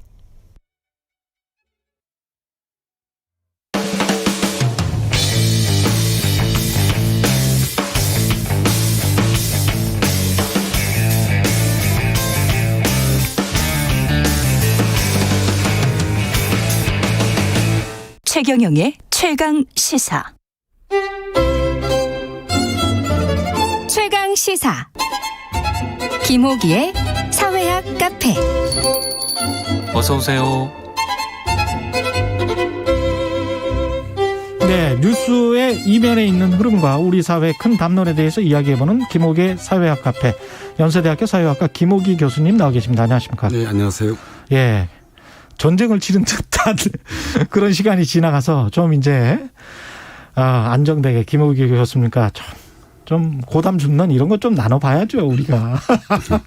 예, 금요일 아침인데요. 예, 저출산 이야기인데. 네, 좀 무거운 주제를 가지고 나왔습니다. 예, 고담 중론은 아니네요. 지금 OECD 회원국 중에서 지난해 합계 출산율이 0.84명으로 뭐 꼴찌고 역대 최저고 그렇습니다. 네, 그러니까 먼저 합계 출산율을 혹시 청취자분들께서 모르시는 분들이 계실 것 같아서 말씀을 드려보자면 한 여자가 15세에서 49세입니다. 우리가 가임기간이라고 얘기하는데요. 가임기간에 낳을 것으로 기대되는 평균 출생아 수를 말합니다. 예. 가임기간에 낳은 평균 출생아 수, 가임기간에 낳을 수 있는 이게 0.84명이면 우리가 일반적으로 알고 있는 뭐 일본, 프랑스 이런 나라들 그런 국가들은 1이 넘죠. 1이 넘죠. 예. 그래서 현재 정말 사실 대단히 좀 심각한 상황이라고 볼 수 있습니다. 진짜 이거는 인구 절벽이네요. 예. 그래서 오스트리아 태생의 미국 그 경영학자이자 미래학자 우리나라에도 널리 알려진 피터 드러커는 이제 이런 말을 남겼는데요. 인구 변화가 미래를 정확히 예측할 수 있는 유일한 사실이다. 또 미래학자가 또 얘기를 했다니까 상당히 또 신뢰할 만합니다. 그럼요. 예, 그래서 이 저출산 그리고 이제 이와 연관된 고령화는 우리나라 미래를 정확히 예측할 수 있는 좀 부정하기 어려운 사실이라고 할 수 있을 것 같습니다. 근데 어떤 분들은 그런 생각을 하시는 것도 같아요. 그냥 계속 인구가 줄어들면 국부는 좀 쌓아놨으니까 그거 갖고 좀 나눠 먹으면서 살면 되지 않을까 이런 생각을 가지시는 분들도 있는 것 같더라고요. 예. 근데 이제 그 문제 중에 하나가 바로 조금 전에 말씀하셨던 인구 절벽의 문제입니다. 그러니까 인구 절벽이라고 하는 것은 생산 가능 인구인데요. 보통 우리가 15세에서 64세까지를 생산 가능 인구라고 하는데 이 비율이 전체 인구에서 급속히 줄어드는 현상을 지칭합니다. 그러니까 생산 가능 인구의 정점은 2016년 5년 전이었습니다. 우리나라의 경우는요. 3,763명이었고요. 지금 계속 줄어들고 있고 2030년에는 3,395만 명. 2040년에는 2,865만 명. 2천만 명대로 떨어지네요. 네. 근데 2050년에는 2,449만 명으로 계속 줄고 있습니다. 근데 문제는 뭐냐면 이 생산 가능 인구들이 말 그대로 생산한 것을 가지고 전체 우리 국민, 우리 인구가 먹고 살기 때문에 이들에게 이제 부여되는 어떤 그런 경제적 짐이 갈수록 무거워진다는 것입니다. 한 연구소가 발표한 자료에 따르면 생산 가능 인구 1인당 국가 채무는 지난해 말 2,267만 원 정도였지만 2038년에는 1억 원이 좀 넘고요. 2047년에는 2억 원이 넘고 2052년에는 3억 원이 될 것으로 예상하고 있습니다. 물론 뭐 국가 채무를 계속 우리가 줄여가면 되긴 하겠지만 그러나 사실 국가 채무라고 하는 것도 이렇게 줄이는 게 쉬운 일은 아닙니다. 결국 사실은 뭐 시지프스의 돌처럼 계속 굴려야 되는 게 우리의 삶이군요. 그래서 좀 이 학문적으로 좀 말씀을 드려보자면 생산 가능 인구의 감소는 그 소비 및 투자 위축을 낳고요. 예. 이는 제로 성장 또는 마이너스 성장으로 귀결될 가능성이 있습니다. 예. 그래서 이 저출산의 문제는 물론 뭐 단기적인 그런 건 아닐 수 있습니다. 그러나 중장기적으로 우리 미래를 벼랑 끝으로 내몰 수 있다는 점에서 인구 절벽에 대한 대책은 이 개별 정권의 문제가 아니라 예. 국가적 의제일 수밖에 없습니다. 뭐 최 기자님이나 저나 예. 또 저희 아이들이나 그렇죠. 모두 사실 우리가 이 대한민국에서 살아가야 되잖아요. 그래서 이제 이들의 미래를 고려할 땐 그러니까 저출산에 대한 어떤 선제적이면서도 좀 장기적인 정책들을 꾸준히 추진해야 할 것 같습니다. 한 가지 흥미로운 자료를 더 말씀드려보자면 예. 통계청 자료에 따른다면 65세 이상 고령 인구의 비율이 2026년에는 20%를 넘게 됩니다. 예, 그리고 2040년에는 32.3%에 도달할 것으로 예측되고 있는데요. 예. 전체 인구의 3분의 1이 이 생산 가능 인구가 아니라고 한다면 이거는 우리가 늙어버린 대한민국 이런 표현을 쓸 수 있을 수 있습니다. 생산 가능 인구가 아닌 사람들을 이제 떠받쳐 줘야 되는 그런 구조로 가니까. 그렇죠. 예, 그게 두려운 거죠, 사실은. 예. 예. 뭐 인구가 준다는 것은 무조건 우리가 비관적으로 해석할 필요는 없지만, 예. 그러나 이러한 변화 내부에 현재 그 안겨 있는, 거기에 담겨 있는 이런 어떤 일련의 그 흐름들은 좀 눈여겨 살펴볼 필요가 있습니다. 근데 그 저출산 문제가 이게 꼭 경제적인 문제는 아닌 것 같고 선진국이 되면서 꼭 저출산 문제가 발생하는 걸 보면 예, 그런 부분이 있습니다. 예. 다른 어떤 사회 문화 인류학적인 문제들도 있습니까? 예, 맞습니다. 예, 그러니까 아무래도 우리가 이제 경제적인 삶의 수준이 높아지게 되면 예. 그러니까 이 과거보다는 아이를 적게 낳으려고 하는 경향이 있죠. 예, 그래서 선진국의 경우를 보더라도 예. 출산율은 계속 떨어져 왔습니다. 근데 그렇죠. 문제는 예. 우리 사회의 경우는 이 경향과 속도가 이제 너무 빠르다는 점입니다. 그렇죠. 예, 그러니까 이 최소 1에서 1.5 정도까지는 합계 출산율이 선진국의 경우는 유지가 되었는데 우리는 이제 1 아래로 이제 떨어진 상황이라고 볼 수 있습니다. 근데 미국 같은 경우는 사실은 백인들은 좀 덜 낳고 이민 온 사람들은 좀 많이 낳고 뭐 이런 경향성이 좀 있잖아요. 그러니까 대서양을 사이에 두고 예. 미국과 유럽이 좀 사뭇 다른 것 같습니다. 예. 저는 개인적으로 이제 독일에서 공부하고 미국에서 좀 연구를 해서 그러니까 이 대서양 이편과 저편을 좀 비교할 수 있는 기회를 가졌는데요. 아무래도 이민에 대해서 미국이 훨씬 더 포용적인 정책을 그렇죠. 추진하고요. 예. 그리고 이제 이민 정책이 활성화되어 있으면 저출산의 어떤 그런 그 위험으로부터 좀 벗어날 수 있는 그런 장점은 있습니다. 물론 뭐 이민 정책이 일방적으로 옳다고 보기는 어렵습니다만 그렇죠. 예. 그 나라마다 다 또 이 상황과 그런 뭐 어떤 조건들이 좀 다르기 때문에요. 사회 분열상이 또 가속화될 수도 있고요. 예. 그리고 이제 더해서 유럽은 좀 개인주의적 성향이 강하고요. 미국은 우리 뭐 최 기자님도 체험해 보셔서 아시겠습니다만 어떤 가족 중심의 생활, 가족주의적 경향이 적어도 유럽보다는 훨씬 좀 두드러진 편이고요. 이게 이 저출산 문제에 대해서 많은 미국이 유럽에 비해서 훨씬 더 어떤 유리한 그런 이 뭐 조건과 상황을 갖게 된 중요한 사회문화적 배경의 하나라고 볼 수도 있습니다. 우리는 어떻게 해야 되나요? 아이도 안 낳고 사실은 이민에 대해서도 적대적이지 않습니까? 예. 이러면 일본을 그대로 따라갈 수밖에 없는 건데. 그래서 제가 보기에는 결국 이 저출산 대책은 이 저출산 문제를 그래도 좀 해결한 국가들의 정책들을 그 벤치마킹하는 수밖에 없는 것 같습니다. 그래서 인구 1,000만 이상 1인당 GDP 3만 달러 이상 OECD 국가에서 합계 출산율이 최근에 가장 많이 상승한 나라들은 스웨덴, 독일, 프랑스 사례들입니다. 그래서 이제 이들 국가들의 좀 이 정책과 경험을 좀 지켜볼 필요가 있는데요. 현금 보조 지원이 상당히 높았고요. 현금 보조 지원? 뭐 아동 수당 같은 거죠. 그리고 이제 양육비 부담 완화도 있었고요. 그리고 여성들이 노동 시장에서 좀 더 자유롭게 일할 수 있는 노동 시장 개혁 등이 좀 뒷받침됐습니다. 조금 전에 아동 수당을 말씀드렸습니다만 우리나라의 아동 이 수당 등 현금 지원은 OECD 평균의 절반에 불과합니다. 아, 그렇게 많이 썼다고 하는데도? 예. 그래서, 저는 뭐 이런 선진국에 좀 저출산에 대한 적극적 정책들을 벤치마킹할 필요가 있습니다. 주목할 것은 이 결혼과 출산은 소득 수준과 반비례한다는 점입니다. 그렇죠. 그러니까 가난한 사람들일수록 결혼을 적게 하고요. 아이도 적게 낳습니다. 그래서 이러한 양극화와 불평등을 중장기적으로 해결하고 해소하는 것도 이 저출산은 매우 중요한 과제라고 할 수 있습니다. 우리도 서울보다는 지역에 그 산업단지가 있는 도시들 있지 않습니까? 네. 월급이 좀 세고 그리고 집값이 좀 안정된 곳들은 출산율이 좀 높더라고요. 맞습니다. 지금 뭐 우리가 0.84명이라고 해도 이것은 우리나라 전국 표준이고요. 시도별에 따라 상당한 차이를 보이고 있다는 점을 좀 주목할 필요가 있습니다. 결국은 집값 싸고 월급 소득 수준이 좀 높으면 아이를 낳고 편안하게 안정되게 살려고 하는 욕구가 늘어날 수밖에 없는 것 같고. 맞습니다. 국가가 그거를 좀 해줘야 되는 거 아닙니까? 그래서 전체적인 어떤 성장과 분배의 선순환 구조를 좀 제대로 좀 자리 잡게 해야 할 것 같습니다.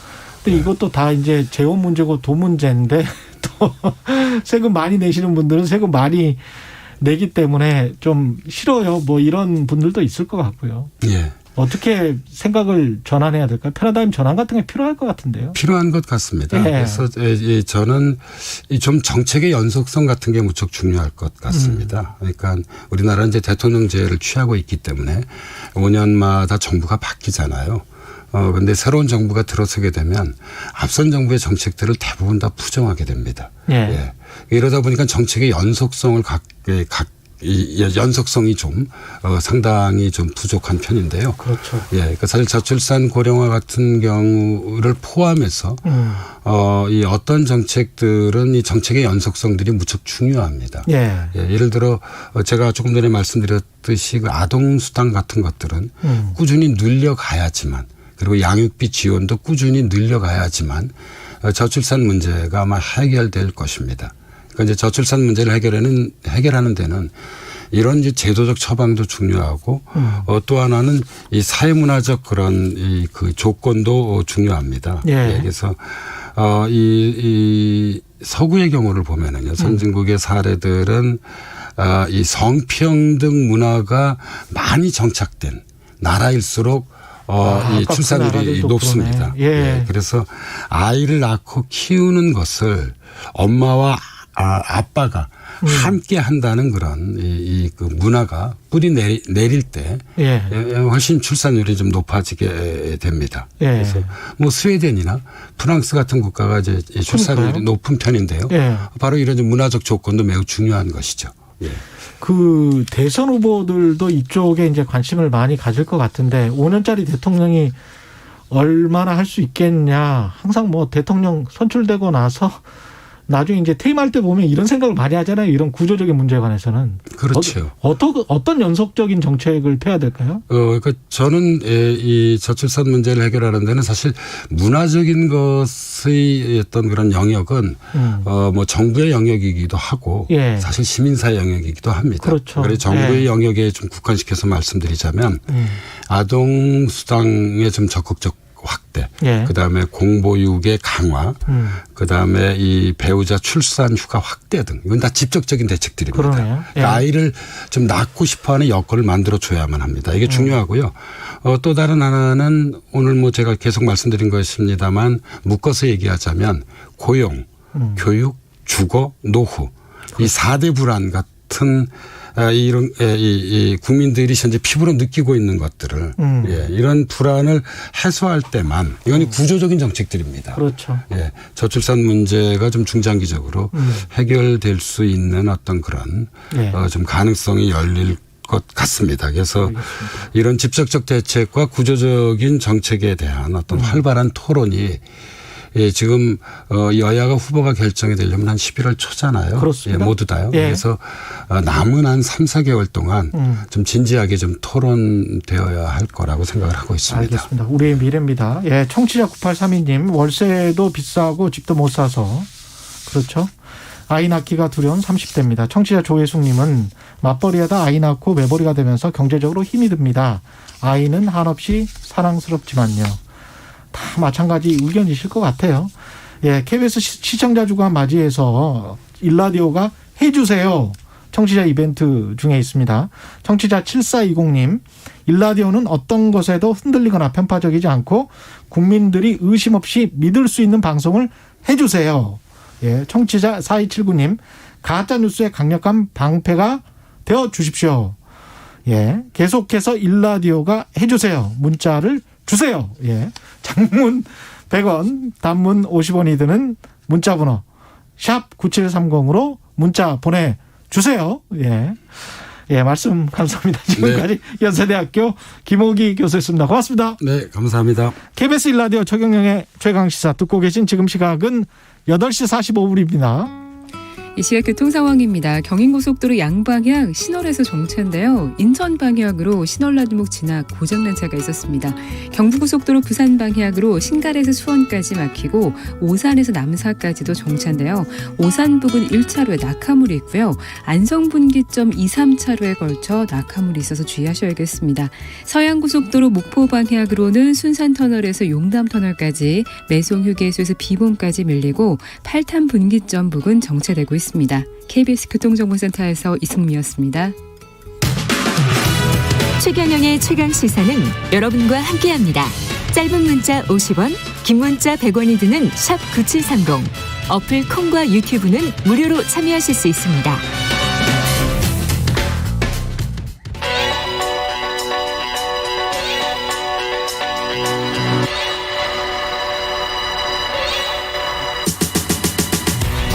네, 최경영의 최강시사 오늘부터 김보엽 기자의 김보협의 눈으로 함께하겠습니다. 김보엽 기자 나와 계십니다. 안녕하세요. 안녕하십니까? 예, 더불어민주당 대선 후보 전국 순회 경선 충청도가 이제 시작으로 본격화됐는데, 예, 이게 개봉 박두입니다. 예, 내일입니다.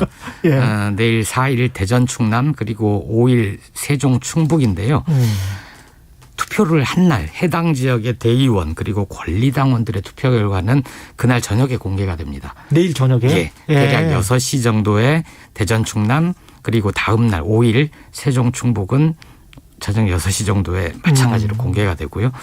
대의원들은 유세가 열리는 현장에서 투표를 하고요. 예. 권리당원들은 현장은 가지 않고 ARS 혹은 온라인 투표를 합니다. 권리당원 경우에는 그 5일 동안 투표를 하거든요. 예. 그래서 이미 투표를 시작했습니다. 예. 지난달 31일부터 대전 충남은 시작했고 9월 1일부터 세종 충북 시작했고요. 이재명, 정세균 그리고 박용진 후보는 그 대의원 투표 현장 투표 좀 위험하지 않냐. 4단계인 점을 감안을 해서 그리고 이 기세가 꺾이지 않았으니까 대의원들도 현장 투표하지 말고 비대면 투표로 돌리는 게 어떠냐 이런 제안을 했거든요. 그것도 합리적일 것 같은데요. 예. 근데 이제 선관위에서 민주당 선관위에서 검토를 해봤나 봅니다. 예. 여러 후보들 접촉을 해봤는데 특히 이낙연 후보 쪽은 아니다. 방역 수칙 잘 지켜서 첫날인데 그냥 예정대로 하자. 후보 간 그 규칙에 대해서 합의가 되지 않으면 원칙대로 하는 수밖에 없지 않습니까? 그렇죠. 예. 그래서 일단은 현장 투표를 하되 만약에 현장 상황이 어렵다 그러면은 온라인으로 전환할 준비도 해놓겠다. 이게 선관위 입장입니다. 몇 명이나 투표를 하는 겁니까? 지금 대의원 숫자를 보니까 대전 충남이 980명이고요. 980명? 예. 세종 충북은 580명입니다.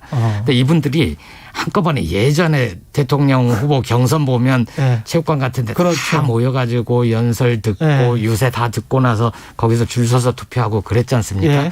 근데 이번에는 그건 좀 못하게 하려나 봅니다. 그래서 지역별로 차이도 있고 하니까 대의원들이 현장에 도착하는 시간도 있고 유세를 듣고 하는 게 아니라 그 별도의 공간에서 분산해서 투표를 할 수 있도록 민주당 선관위가 준비를 하고 있다고 합니다. 지금 저 양상은 어떻게 보세요? 선두권을 형성하고 있는 분이 두 분이죠. 예. 이재명, 이낙연 후보인데 이재명 후보 쪽은 충청권의 민심이 전국 민심과 다르겠느냐. 비슷하게 갈 것이다 해서 내가 거기서 과반 득표를 할 수 있도록 하겠다. 예, 캠프의 공식 입장은 그렇고요. 예. 이낙연 후보 쪽은 꼭 그렇지만은 않을 걸 이렇게 얘기를 합니다. 그래요? 왜냐하면 예. 그쪽에서 충청권의 의원들 중에 이낙연 후보를 지지하는 후보들이 많고 예.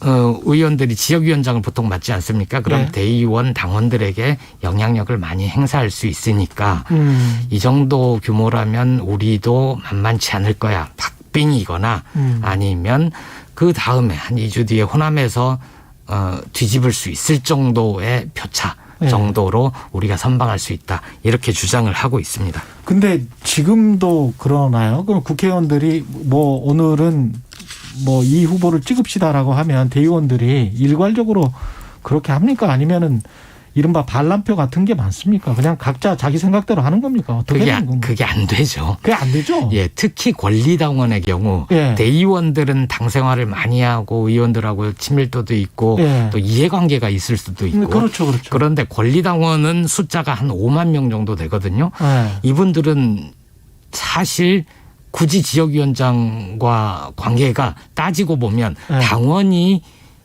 강합니다. 당원 말을 듣지 않으면 오히려 지역위원장이 그렇죠. 어려운 처지에 놓일 수 있도록 시대가 좀 많이 바뀌었죠. 그 시민들이 결국은 의원도 뽑는 건데 그렇습니다. 의원이 해라 말하고 할 자격이 있나 뭐 그런 생각도 들거든요. 예전에 취재한 경험 보면 지역위원장이 좀 보통 우리 그립감 강하다. 굉장히 장악력이 강하다. 장악력이 있다. 하면은 한 2,000명 정도까지 영향력이 있다고 하고요. 오. 그리고 그렇지 못한 데는 이제 한 200명 정도 하는데 그럼 10명을 만약 이낙연 캠프에서 가지고 있다 하면 그게 한 2만 명 막 이렇게 그렇죠. 되지 않습니까? 근데 그게 잘 안 될 겁니다. 왜냐하면 이게 보통 법안을 통과하고 어떤 뭐에 대한 지지 입장이 아니라 상대방이 있는 게임이잖아요. 그렇죠. 상대 후보들 놀고 있지 않거든요. 예전에 재밌는 게 조직책들이 표를 모아옵니다. 선거인단 참여 독려를 해서 우리가 이만큼 경선 선거인단 참여하게 했다라고 서로 자랑들을 하지 않습니까? 근데 그 숫자를 다 합치면 실제 선거인단보다 규모가 2배 이상 넘어가 버립니다. 그러니까 그만큼 뭐 여러 군데 겹쳐서 그렇군요. 계산하기도 하고 부풀리기도 하고 그래서 이건 뚜껑을 열어봐야 되지만 그렇죠. 일단 사실 예측 앞에 겸손해야 되지 않습니까? 그럼요. 제가 보기에는 충청권의 표심이 그닥 전체 여론조사와 크게 어긋나지 않을 거다. 그래서 순위는 이재명 후보가 1등을 할 가능성이 높고 다만 관전 포인트는 격차. 그리고 누가 의미 있는 3등을 하느냐. 이거 정도가 관전 포인트가 될 것 같습니다. 표차까지 예측을 하실 수 있습니까? 그거는 불가능합니다. 10%냐 또는 아주 붙어서 오차범위 아니냐 이거에 따라서 이재명과 이낙연 두 후보 간의 어떤 희비가 엇갈릴 것 같습니다. 대략 지지율을 보면 이재명 후보는 20%대 후반에서 30% 그리고 이낙연 후보는 10% 초반대 이 정도가 나오니까 그걸로만 보면 더블 스코어 아니야라고 할 수 있지만 선거가 재밌는 게 뚜껑을 열어보면 예상 밖의 결과들이 좀 나오고 그러지 않습니까? 3위는 혹시 어떻게 예측하세요? 어렵습니다. 지금 3위가 정세균, 추미애, 박용진 뭐 이런 겁니까? 아마 그 말씀하신 데서 굳이 꼽자면 아무래도 이제 조직력이 조직력 면에서는 정세균 후보가 좀 강하고요. 그리고 권리당원들의 마음을 사고 있는 즉 개혁성이 강한 측면에서는 추미애 후보가 뒤늦게 동력을 좀 받았습니다. 그래서 조심스럽게 제가 예측을 해보면 3위는 추미애 후보 일 가능성이 정세균 후보보다는 조금 높지 않을까 말씀을 하셨네. 일주일 뒤에 이제 창피하면 되죠. 근데 왜 충청부터 시작을 하죠, 민주당은? 원래는 제주부터 했습니다. 제주부터 했는데 충청이 과거에 비해서 위상이 좀 달라진 게 있습니다. 세종시가 행정복합 중심 도시가 되면서 인구가 굉장히 많이 유입됐고요. 그리고 충청은 지역적으로는 중원, 이념적으로는 중도 성향이 강하다고 얘기들 하지 않습니까? 예. 실제로 역대 대통령 선거 결과를 보면 충청에서 이긴 분이 결과적으로 대통령에 당선이 됐습니다. 그래서 이걸 어떻게 해석을 해야 되느냐. 충청의 민심이 전국의 민심을 주도를 하느냐. 그래서 그런 결과를 만들어내느냐. 아니면 충청은 전반적으로 대세를 보면서 올바른 선택을 하는 경향이 있다. 이렇게 해석이 좀 갈리기도 하는데 예. 어느 쪽인지는 제가 자신하기가 힘듭니다. 그 뭐 여야가 많이 섞여 있는 그런 예. 또 도시인가 보죠. 예. 충청은 이렇게 왔다 갔다 한 경향이 있고요. 지난 총선 결과만 놓고 보면 28석 가운데 민주당이 20석을 가져왔습니다. 그러니까 보통은 반분을 했는데 예. 민주당 쪽으로 쏠림이 좀 있었던 거죠. 그러다 보니까 충청 쪽에 좀 더 비중을 둬야 되겠다. 이런 생각 때문에 그런 거 아닌가. 이상민 선거관리위원장 지역구가 대전 유성을이거든요. 그래서 하나? 그것 때문은 아닌 것 같습니다. 이 지금 저 이재명, 이낙연 명락대전이 예. 지금 무료 변론 위주로 다시 펼쳐졌어요. 예. 이거는 네거티브라고 보세요. 검증이라고 보세요. 최근 그 경계가 좀 불명확하지 않습니까? 불명확하죠. 서로 네. 주장하는 바가 다른데 지금 좀 국면이 바뀌는 게 이전에는 무료 변론 의혹을 얘기를 했다가 예. 지금은 변호비 대납 의혹까지도 이낙연 캠프 쪽에서 주장을 하거든요. 그러니까 무료로 변론한 거에 그치지 않고 누군가가 변호사비를 대신 내준 거 아니냐라고 예. 주장을 하고 있고 예. 거기에 대해서 이제 이재명 후보 쪽은 이거는 네거티브도 아니고 이거는 허위 사실 유포다. 당선관위가 좀 개입해서 막아달라 이렇게 촉구를 하고 있습니다. 김보엽의 정치 전문 기자 김보엽 기자였습니다. 고맙습니다. 고맙습니다. 예, KBS 시청자 주간 맞이해서 KBS 일라디오가 해주세요. 많은 분들이 문자 주셨습니다. 청취자 9250님 하루를 최강시사로 시작하는 애청자입니다. 일라디오 좌우로 치우치지 않고 직진 해주세요. 청취자 9018님 제1라디오 중립 공정방송 계속 해주세요. 많은 분들 의견 감사하고요. 문자 주신 내용들처럼 공정한 방송 알찬 방송 잘 준비하겠습니다. 다음 주 월요일 아침에 다시 뵙겠습니다. 7시 20분입니다. 저는 KBS 최경련 기자였습니다. 고맙습니다.